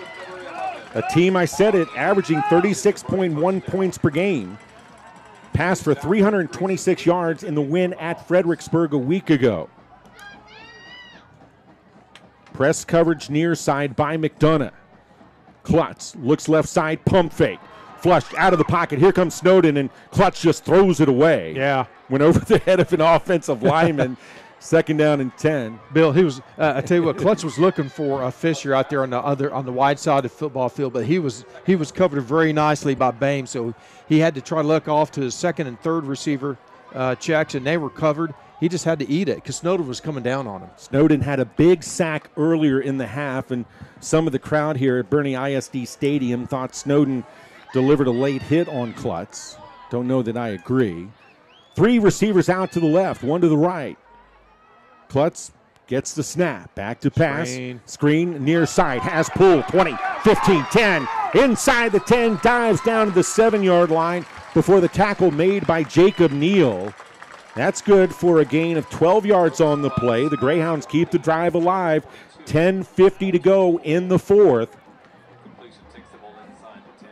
Klutz with the snap, a whistle. We've got flag, and it's going to be a legal substitution against the Hawks. Exactly. It's going to move it a little bit closer to the goal line. If the offense subs, the defense can sub. Exactly. And that wasn't the case there. The Greyhounds going with the 11 that delivered the nice screen pass to Colton Poole, the junior. Colton Poole, this past spring, an ACL injury cost him some time. Watch for Klutz just to keep this football down here at the goal line. The snap to Klutz. Handoff. Poole diving towards the goal line. Did he get there? No. He's short. Just shy. Some of the locals, a little biased, had him going in. That's all right. Stop just shy of the promised land. Klutz with the snap again. Drew Poole again. He's undercut, dives. Did he get there? He did. He did. Colton Poole, the junior, his third rushing touchdown of the season, and it puts a dent into the Hawks' advantage. 28-13 now, Canyon Lake, with 10:18 to go in the fourth. Well, that was a good series, offensive series for the Greyhounds. They got into a rhythm of throwing the football and running the football at the same time, and that screen pass down here in the red zone was beautifully executed and set up for the touchdown. Here's the snap, the hold, the kick by Herbst is up, and it's good. 28-14, Canyon Lake over Boerne. Take us back through that drive, and actually, hold on, is there some laundry? I think there is. So No. So the try is good by Herbst, and right now Canyon Lake leading 28-14. That was a 70-yard touchdown scoring drive for the Greyhounds, and it took the final minute 50 of the third quarter and a minute 45 or so into the fourth quarter. About 3 minutes. Efficient by Coach Dormady in the offense. That's what you typically would see from the Greyhounds. Offense that can throw the ball downfield, but throw the lateral as well, running the football, distributing the football in the different receivers' hands. A little bit of everything, what you saw right there. But what you saw was the tempo. The tempo was faster, and they were able to get in the end zone. And you saw the defense for the first time for the Hawks look like they were getting tired. I asked Coach Dormady earlier this week, how does he decide on whether they're going to use Hart or use Poole as the running back? And Coach Dormady said they try to keep the reps even, but they also want to go with the hot hand. And there, Poole, the hot hand, able to get it in from a yard away. Well, he's 33 for 245, 7 yards, and on an average for every time he touches the football, now it's 3 touchdowns. Yeah. Good-looking junior. Runs about a 4.5, 4.6 40. And again, a kid who has worked hard to bounce back from an ACL injury. Mm-hmm. Herbst will kick it away left to right. The Greyhounds in their road or home, gray uniforms. The Hawks in their road white uniforms. Herbst, the southpaw kicker, Ruiz, the deep back for the Hawks, stands at his own 5-yard line. The Hawks trying to ruin. Here's onside. The onside kick. The ball's live, and it's grabbed by a Hawk. Going the other way into Greyhound territory, all the way down to the 35-yard line. What a heads-up play on special teams. I think that was J.T. Green. It was J.T. Green. Heads-up play by J.T. Green. Saw that it was an onside kick. He was not blocked, and he came up from the second level, Bill, and got the kick in midair. Let me ask you this, and it's so easy to coach and play from our vantage point. Sure. Do you think it was a little early to be going with the onside kick? I think Coach Dormady he had the momentum. He went in and scored. He wanted the ball back in his offensive hands immediately. That's to fair. Keep the momentum going. That's fair. At any rate, the senior Ben Fulton brings the Hawks up to the Greyhound 35-yard line. Ferris in motion left to right, handoff up the middle, trying to thunder his way ahead is Jacob Ruff. And now the Greyhound saying the ball was loose. It was a gain of a couple. Let's see. No, he was called down. So we don't have to go to the replay booth? I wish we did, though. It'd make a lot of fun. So, again, I believe that was rough on the fullback dive. It was rough. Good for a couple. 9:45 to go on your fourth quarter clock. One receiver out to the right. Fulton hands it off to Ferris. Coming around, turns it up, right guard, inside the 30 to the 28-yard line. A gain of 5 on the play. Ferris has been very efficient tonight, has scored a couple of touchdowns. In on the stop for Boerne. I see Casey Cardwell was there. This is huge. This series right here, you got the onside kick, taking momentum away from the Greyhounds. This is huge if you convert this first down right here. Is it 2 down, 4 down territory here? I think so, because right? if you get the ball right back in the Greyhounds, they can score on any play. I think so. Fulton brings the offense up. Fulton on the little sweep play, coming around the left corner, diving towards the line to make at the 25-yard line. I think he's going to be shy by just a little bit. Who was that coming around? It was Ferris coming right to left, and where they put it down, he's short by about a foot. It was Ferris. Good job by the Greyhound defense. The whole defensive front seven was flowing with the football. You have to inside out, and they did a nice job. You have to be so assignment sound, don't you, against the slot team? You really do. The Greyhound crowd here at Boerne ISD Stadium again trying to cheer on the D. Could be one of the biggest plays in the ball game. 4th down and a foot. Fulton barks out the signals, hands it off to Ruff, up the middle, tries to dive for the line to make. Let's see where the head linesman and line judge will come in. I think he's got it. It's close. Looking at the chains, he had to get to the 25, and he did by the length of the football. Look at that. You're right. Length of the football. 8:05 to go in the fourth, and that will, of course, allow the Hawks. That was huge. Assuming they that hold on first the ball. first down, that's huge after the turnover. Huge. Tick-tock at Boerne ISD Stadium. 28-14. The Hawks out in front. Led 21-7 at recess. Fulton hands it off. Ruff's got some room. Off right guard. Turns it up inside the 20 to the 19-yard line. And a late flag after the gain of 7. May have been some post-play shenanigans. I tell you, Ruff has come in at the fullback position, and he has such fresh legs. He looks powerful running up through the line of scrimmage. Well, and now look at this. Ruff goes off, and Charlie Drum and Trey Moses can bring in Micah St. John. And they just rotate him in. Fresh legs. Personal foul is the call against the Greyhounds. Was it face mask or something? And that's going to move the ball. Get out the eyeballs here. That's going to move the ball all the way to the 9-yard line. 1st and goal for the Hawks, looking to add to a 28-14 lead. I mentioned Micah St. John back in at fullback. Jacob Ruff, the junior, has been excellent here in the second half. Fulton turns, hands it off. Chacon is spun down at maybe the 7-yard line after a gain of a couple of yards. That was Tristan Chacon on the carry. I think it was Austin Cox, a defensive end, came sliding down the line of scrimmage, made a nice play. Thank you, Jeff. Yeah, got him in the backfield. 6:45 to go. Clock ticking down. The Hawks host Fredericksburg. Talk about another big District 14 4A game next Friday in Fisher. Well, they're all going to be big from here on out.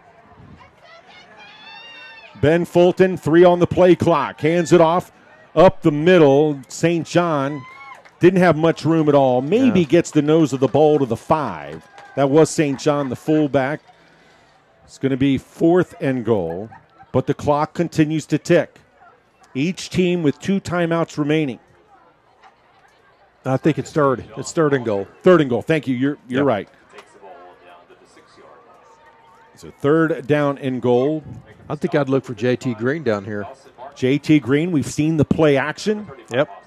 Fulton, of course, back in the first half, had a big 40-yard touchdown unofficially to McDonough.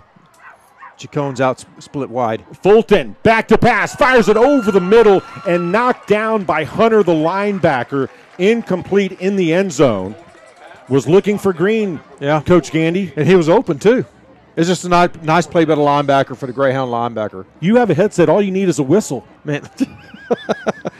Good play call there. And Coach Drum is going to bring on the field goal unit. Lorette, who has kicked a couple of field goals successfully already this year, will kick out of the hold of Fulton, who will spot it at the 14 between the hashes, a 24-yard attempt. Here's the snap, the hold, the kick is up, and it's good. 5:44 to go in the fourth quarter, and the Hawks now lead 31-14. Well, I don't think we were expecting this type of outcome at this point, but I'm not surprised because I've seen Canyon Lake play now. This is the third time this year, and every time I've seen them play, they've gotten better and better offensively and defensively, and their special teams. We knew that they're well coached, but we've seen the team really come together when it came into district play last week. The Hawks take 4 minutes and 30 seconds off the fourth quarter clock. That drive started at the Boerne 35-yard line after the onside kick, and still somehow the Hawks find a way to milk the clock. Absolutely. I mean, that is the strategy. I mean, for the average fan nowadays, Bill, maybe that's not very sexy. It's not a whole lot of fun to watch, but it's very effective in winning football games. And the nature of the game is to win the football game. And right now, when you were 28-14, you need to kind of just milk that a little bit. If you have to go 35 yards, 4 minutes, do it. It makes it a 3-possession advantage. Exactly. 17-point spread. It's huge. That makes a big difference. Lorette to kick it away. The deepest returner back there for Boerne is, it looks like, Robert Sherwood. He awaits at his own 5. Lorette kicks it away, kind of a pooch kick. Comes down to Hodo at the 25-yard line. Dances between the hash marks, breaks a couple of tackles, and then is wrestled down at the 39-yard line. One of the guys on special teams is Nick Rivera again. Called his name earlier. Rivera's a sophomore, but he'll tell you, he's made a name for himself in a kickoff team tonight. That's how you do it if you're a young player, isn't Absolutely. it? Yep. So, all right, cover 2 zone in the secondary. Keep everything in front of you. Keep everything in front of you. Let them catch the ball, but come up and make the play. Klutz brings the offense out. The Greyhounds offensively have to put it in overdrive. They can do it. It's an electrifying offense when it's running at max capacity. 3 receivers out to the left. Klutz back to pass. Has good time. Fires downfield. Has a man. Hurdle at the 25, 20. He'll take it all the way to the end zone. Touchdown. Just like that, a 61-yard pass from Klutz to Hodo. Bame in coverage. Don't go anywhere. You called it. All they need is one play. That time, Klutz had plenty of time to wait for Hodo to make his break on the post route. And Klutz delivered a beautiful pass. Hodo was 3 yards past the defender. Passing catch, 6 points. That easy. Herbst on to attempt the extra point. Will kick it. High extra point. And it's up and good out of the hold of Clancy Haas. 5:29 to go in the fourth quarter. Plenty of time. And 10 points is not that big a deal with this kind of offense, with the Greyhound offense. 31-21. And now across the way, Coach Drum and the return unit. We expect to see the onside kick again from Herbst.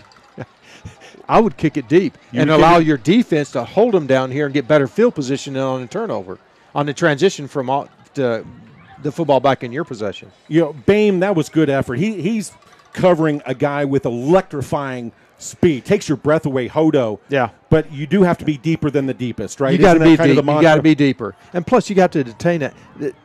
Hodo runs a 4.540. He's fast. You want to get a running start on the back pedal, right? And like I said, you want to keep everything in front of you. It's okay that they catch the football, but then come up and make the tackle. Just don't give them the home run, and that's what they did. You played with the Washington Redskins with a guy who could fly, Darryl Green, the Hall of Famer. Could he pick him up and put him down? He's the only guy that I'd say it's okay to get beat because Daryl's going to catch him. Seriously. He's that fast. Of course, Daryl Green played his college football at Texas A&I, former Javelina. Herbst tees it up, kicking left to right. The Hawks looking for the onside kick. Herbst, it's the onside kick and recovered immediately at around the midfield stripe. Good hands there by the hands team. On the recovery is Michael Harwell, a 6'2", 200-pound senior. That ball stuck to his hands. Yeah, it really did. I'm a little surprised. I thought that they would kick it deep and rely on your defense just to hold them or try to get a turnover, and then in transition get better field position. 5:29 to go. I'm going to say in the ball game. But I'm wrong. I'm not the coach. Well, I'll tell you what, these guys earn their keep, don't they? They do. Helping these young men, student athletes. Fulton fakes the handoff, tries to follow St. John off right guard, and no room at all. The Greyhounds all over that quarterback keeper. Fulton gets back maybe to the line of scrimmage. Well, if you're Coach Dormady, you know that the Hawks are just trying to milk time off the clock, right? And they're not going to do anything fancy, not going to run anything, to put themselves in jeopardy. So why would you not kick it deep? We just went under the 5-minute mark of the fourth. 31-21 Hawks, looking to improve to 2-0 in district. Be a 4-game winning streak for Canyon Lake. Fulton, inside handoff to Chacon. He's got a lot of room. Inside the 45, 40, finally tripped down at the 35, 33-yard line. Inside handoff to Chacon. Yep. Good for a gain of 17 yards. A big Canyon Lake first down. That counter trap that worked so well in the first half, that's that play right there. It's wide open. That kind of inside handoff by Fulton. That's right. Because everything is flowing one way, and Chacon's getting the ball and heading full steam back the other way. Just think as a defender, your eyes. Well, the linebacker goes with the play, see? You see the ball, you see the quarterback's shoulders, right? Yeah. And all of a sudden, Chacon against the grain's coming the other way. And he's handing back the other way. Exactly. It's a good-looking play. 1st and 10, Fulton. It's time to Chacon again, trying to get around the right corner. Gets maybe a yard before he's dragged down by his legs, and there's a flag on the play. Got procedure against the Hawks. On the stop for Boerne, I believe. Well, they won't count the play. They won't count the play. It'll be 1st and 15 now. I'm just trying my best here, Jeff, to read these Greyhound numbers. It's hard. I'm cheating. I'm relying on you because you had the binoculars. 3:55 to go. Our referee winds the clock here at Boerne ISD Stadium. Fulton under center has 5 seconds on the play clock. Whistle. One of the offensive linemen for the Hawks moved. Wait a minute. Yeah, false start. Yeah, 3:46 to go now. 10-point Hawk advantage. Those of you just tuning in, thank you. The Hawks led 21-7 at halftime. Lorette brings the play in. Micah St. John goes to the far sideline. A number of folks have made the drive over from Fisher, Texas, looking for a happy drive home. Clock winds again. Ferris in motion. Inside handoff, Lorette is met at the 41, takes the tackler to the 40-yard line. And immediately with the timeout, Boerne stops the clock. One of the guys in on the stop was Creed Moyer. 3:19, the clock stops. Boerne has 1 timeout remaining. Charlie Drum and the Hawks with 2. 2, yeah. And 2nd and 17? Plus or minus. Yeah, after plus or minus, the back-to-back flags. Well, they ran that little counter trap again, but that time the defense was holding at play. They stayed at home. Assignment sound, right? It really is. You hear all those football phrases, right? Yep. Assignment sound, alignment sound. It sounds so easy. It's so hard to do. That's what happens. It's so hard to do. That's full speed. It's so exactly. Yeah. Exactly. Yeah, that's full speed. Football is one of those games I figured out. It is so much easier to play from the stands than down between the white lines. And if it looks quick up here, it's twice as quick down there on the football field. What a ball game Yeah. we've had here at Boerne ISD Stadium.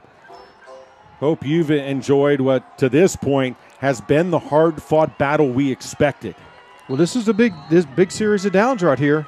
I mean, if the Greyhounds can hold them back here, force a punt, they'll get some decent field position. 2nd down and 16 for the Hawks. Fulton turns, hands it off to Ferris, going around the right corner, turns it up inside the 39 to maybe the 37-yard line on that little sweep action. Ferris has scored 2 of the 4 TDs tonight for the Hawks, and there is a Hawk shaken up on the play. It's 3rd down and 13 to go for Canyon Lake. I think it's the same lineman. Yeah, it's Allman again. Yeah. I think he's got cramps. Yeah, Allman's been a warrior, and I hope that's it, Jeff. And folks, I hope you understand what I mean there. When you see a lower body injury, really a cramp is a best-case scenario in many respects. Absolutely.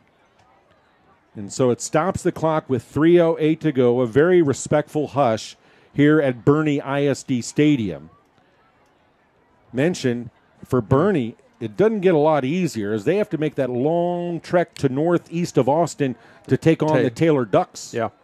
I've never seen Taylor play. What is it that they do that's effective? They like to throw the ball around the barnyard as well. Is that right? Okay, Here we go. And that's really... It becomes a track meet then. Well, when you think... In Fredericksburg, they like to throw it a little bit. When you think of Charlie Drum, this offense is so hard to prepare for because you don't see it very often. That's right. Texas has become what? Spread capital USA in high school football. Why is Georgia Tech always effective and Navy always effective? And the academies. New Mexico, the academies, They can beat anybody because of the style of offense that they play. I remember it's hard to defend. Back when Texas State, and in one of my lives, I, of course, partnered with Brand Freeman doing Texas State. Nichols, the Colonels out of Thibodaux, Louisiana, they ran the option. And that week of preparation and then the week after, horrible. You can't assimilate it in practice the way it's going to be in the game. Yeah. You really can't. Exactly. Well, anyway, Allman being taken care of. 3rd down and 13. The ball at the right hash mark at the Greyhounds' 37-yard line. Fulton to Ferris. Has some room around the right corner. Wiggles and waggles inside the 30 to the 28-yard line. Shy of the line to gain. Getting outside and making the stop. Hayden Hodo, the younger brother of Doug Hodo. Well, this makes it interesting. 4th and 3. I don't think there's any question. Yeah. Based on the script we've seen. Yeah. 4th and 3. Timeout. Who called it? Charlie Drum called it with 2:46 to go in the 4th. 31-21, Canyon Lake. Yep. What's Charlie Drum telling his guys and Trey Moses, the OC? Pick up one more first down and we get this game. Get to the bus? Yeah. We'll call it that from now on, Jeff. A get to the bus play. No, I think the Hawks could be very pleased with the way their game plan was going into tonight and the way they executed it. Now, again, the game's not over. I hope the audiences understand we're just counting it over. It's not. No. But it'd be very difficult for the Greyhounds to come back, especially if the Hawks get this first down. Troy Moses, the offensive coordinator for Charlie Drum. The offensive staff relaying the play here to the Hawks. The Hawks 5-2, 1-0 in the league. Boerne 7-0. Overall 1-0 in the district. A year ago, Boerne got off to a hot start in their season. Started 4-1, then went 2-4 over their last 6 games. Were knocked out of the playoffs in the first round by China Spring. This is it right here. 4th down and 3. Both crowd sides of the stadium getting after it. Fulton hands it off to St. John up the middle, then bounces it around the right corner. Up the far sideline, has the first down and then some. Move the chains. The Greyhounds did a nice job of plugging up the hole, but St. John was able to read the outside, was scot-free. The outside defensive end caved in. It was wide open around the end. Looked like a gain of about 8 yards from Micah St. John as he and Jacob Ruff have been not 50-50 splitting the fullback duties, but sharing the duties. Yeah. And that keeps the clock winding here. By the way, that last timeout was called by Boerne, not Canyon Lake. No timeouts. No timeouts, okay. And now, at the inception of the play, timeout is called. Coach Drum did call timeout. He must have heard me. Yeah. So a timeout with 2:09 to go. And Canyon Lake leading 31-21. For Coach Dormady and the Greyhounds, what's the script here? create a turnover, right? Well, you got to get a turnover. You just got to get it in your offensive hands as far as possible. Strip the ball. If one defensive guy has the ball carrier hung up, the other ones are going after the ball. Punch it, rip it, whatever you need to do. But you know what? Give credit to the offensive backfield and all the different backs have been touching the football for the Hawks. I mean, no turnovers, no fumbles, nothing. The only misplay we saw, Jeff, and it came very early in the game, was the option action to the right. That's right. But you know, that's a play that all's well that ends well. Right. The Ferris jumped on that misplay, and then the Hawks took off on their first touchdown drive of the game. Yeah. And I think at that time, Ferris was just too far out. Really, Fulton couldn't get him into football anyway. But other than that, it's been really clean for Coach Moses, Coach Drum, and the offense. I hate to say it's flawless because you never want to say it's flawless, but it's been pretty good. The ball at the 16-yard line. Victory formation for the Hawks. Fulton gets the snap, backs up a couple of steps, takes a knee at the 20. 2 minutes to go, the clock running at Boerne ISD Stadium. Keep it here for post-game coverage. We'll take a break. We'll come back. Jeff will give his analysis on what we've witnessed. We'll recap some of the drives and a look ahead to the game in Fisher next Friday at Hawk Stadium against the Fredericksburg Battlin' Billies. Think about the mascots in this district. Greyhounds, Ducks, and Battlin' Billies. Why can't it just be a Billy? Victory formation again for Fulton, but first a whistle. False start against the Hawks. I venture that Coach Drum won't like that. No. I don't know if I've ever seen a false start in victory formation. 1:28 to go. The only thing I can think of, and they've come close a couple times, is this. Fulton's not waiting for the end man to get set.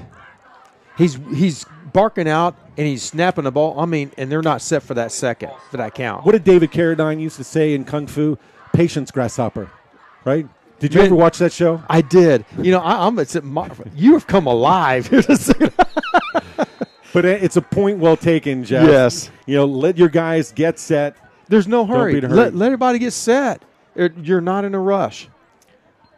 1:20 to go until looks like victory for the Hawks. Fulton under center, victory formation. Gets the snap again, backs up, and then kind of shoved over a little bit, but everything's okay. And that's going to make it third down for the Hawks, and we've gone under a minute. Do you get credited with a tackle when you do that? I wonder. Maybe. You come up and touch the ball carrier, that's a tackle? I don't know. Hey, how interesting is it to you that Ferris is the deep safety guy here for the offense?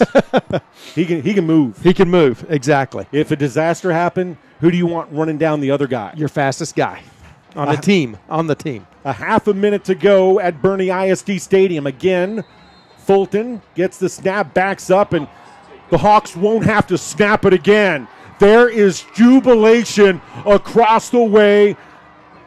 The Canyon Lake Hawks have come on the road to Boerne and knocked off the undefeated Boerne Greyhounds 31-21. Look at the crowd across the way, Jeff. The folks who made the drive over will have a lot to talk about this upcoming weekend. I tell you what, just to see the kids jumping up and down each other's arms, that says it all to me right there.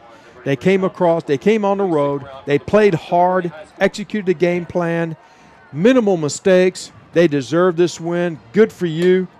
And it's going to make a nice bus ride back to Fisher. Canyon Lake 31, Boerne 21.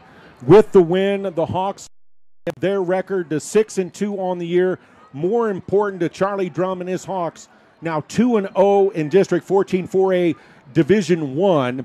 The Hawks now with a 4-game winning streak. With the loss, the Boerne Greyhounds dropped to 7-1 on the year and 1-1 in district play. It's time for the postgame show on the Hawks Network. Don't go anywhere.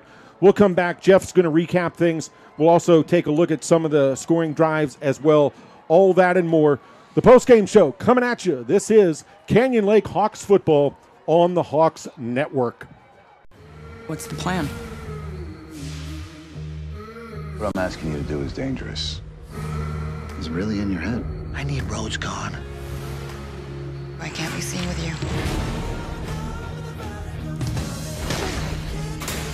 showtime, folks.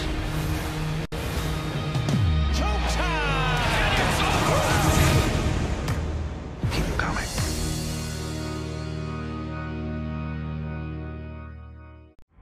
The all-new Nissan of New Braunfels. Our modern and architecturally impressive building is more like an art gallery than a dealership.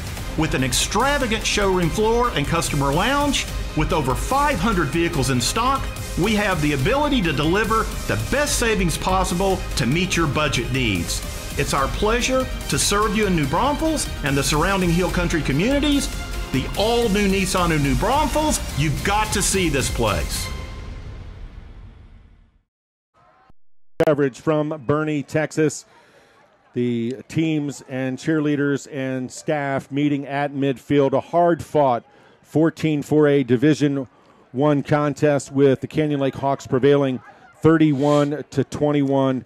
Kudos to both coaching staffs, Jeff. Both of these teams, both of these schools, because I'll tell you what, partner, that was an entertaining few hours of high school football. It really was, because what the teams are, who they are, that's what they did on the football field. It just, when you look at Boerne, the Greyhounds, they just didn't get the football enough as many times as they needed to really make the score, to come out ahead or be able to match the Hawks. But you know what? Give credit over there to Canyon Lake. Honestly, they executed their game plan. They did everything they needed to do, and it took a full offense, defense, special teams, everyone working together to pull this kind of win off tonight. It wasn't about one individual. It wasn't about the offense doing it or the defense winning it for them. The whole team had to do it.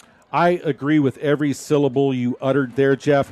Earlier this week when Charlie Drum visited with Brant Freeman, he talked about how important it was getting healthy. And you and I know, because we witnessed the game against Wimberley, we know that part of that statement has to do with Tanner Ferris being back in the lineup. Now, I agree with what you said a moment ago. It wasn't a one-person show tonight, but how key is that element to this offense? Oh, Ferris brings that extra element, because it's basically, it's a party of four running backs.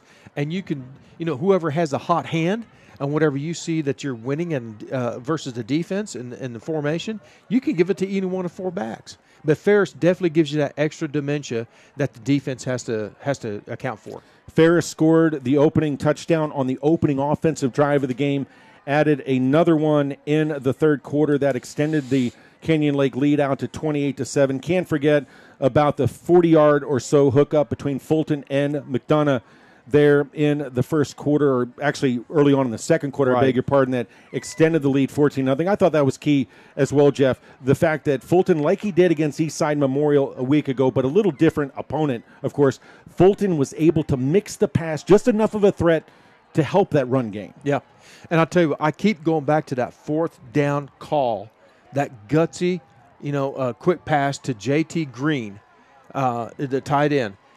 To me, that's when you knew that they were in it to win. They were in this game to do nothing but to do whatever it took to win. And you know what? I think that sent a message over here to this side of the field as well, that the Boerne Greyhounds knew that, these guys that came all the way from Fisher, they're here to beat our butts if we don't watch it. And you know what? From then on, you could see the confidence start to get in. Whatever we do, we were going to be able to accomplish it. Chacon added the final touchdown of the first half right before the break with 22 seconds to go. Chacon ran it in from about 10 yards out or so, culminating an 85-yard touchdown scoring drive that took 6 minutes and 38 seconds off of the second quarter clock. The Hawks went in the locker room up 21-7. Ferris, his second touchdown of the night, came with 4:08 to go in the third on the Hawks' opening drive of the second half.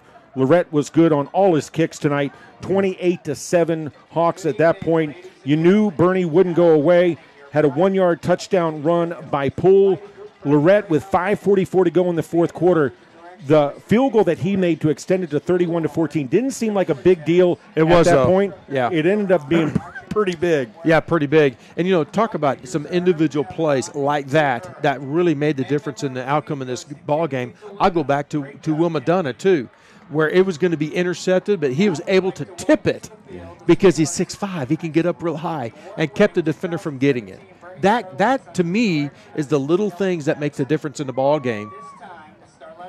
The final score of the game was a 61-yard pass from senior quarterback Brooks Klutz, where he did hook up with his all-everything receiver Douglas Hodo III, a 61-yard touchdown pass with 5:29 to go in the fourth quarter. Herbst kicked the extra point, 31-21. The Hawks were still out in front, and then as Canyon Lake's offense did tonight, got the ensuing onside kick and then just milked this clock sands through the hourglass. Well, this is the first time the Greyhounds played against a team that could do this on, running the football, Bill. And I think that's why it was a little bit of a shock to them, and maybe they didn't know how to respond. But mark my word, the Boerne Greyhound, this football team is going to go far. And they're going to beat a lot of good football teams because they have a lot of talent and they're well coached. So we won't see this isn't the last we're going to see about the Greyhounds. I agree as well. This is a well-coached team with a lot of talent, little doubt about that. Well, Jeff, partner, it was great to cross paths with you again. And pleasure working with you. Look forward to the next time we get to call a game together. Absolutely. They're ready to turn the lights out here in Boerne. Want to thank my broadcast partner, Jeff Gandy, and the amazing crew on our Hawks Network team. I'm Bill Culhane for Jeff Gandy, your final from Boerne ISD Stadium in Boerne, Texas. It's wings up for the Hawks. Canyon Lake 31, Boerne 21 with the win. The Hawks improved to 6-2 on the year, 2-0 in the district. Boerne now 7-1 and 1-1 in District 14 4A Division 1. Thanks for tuning in. We'll see you next time. Good night, everybody.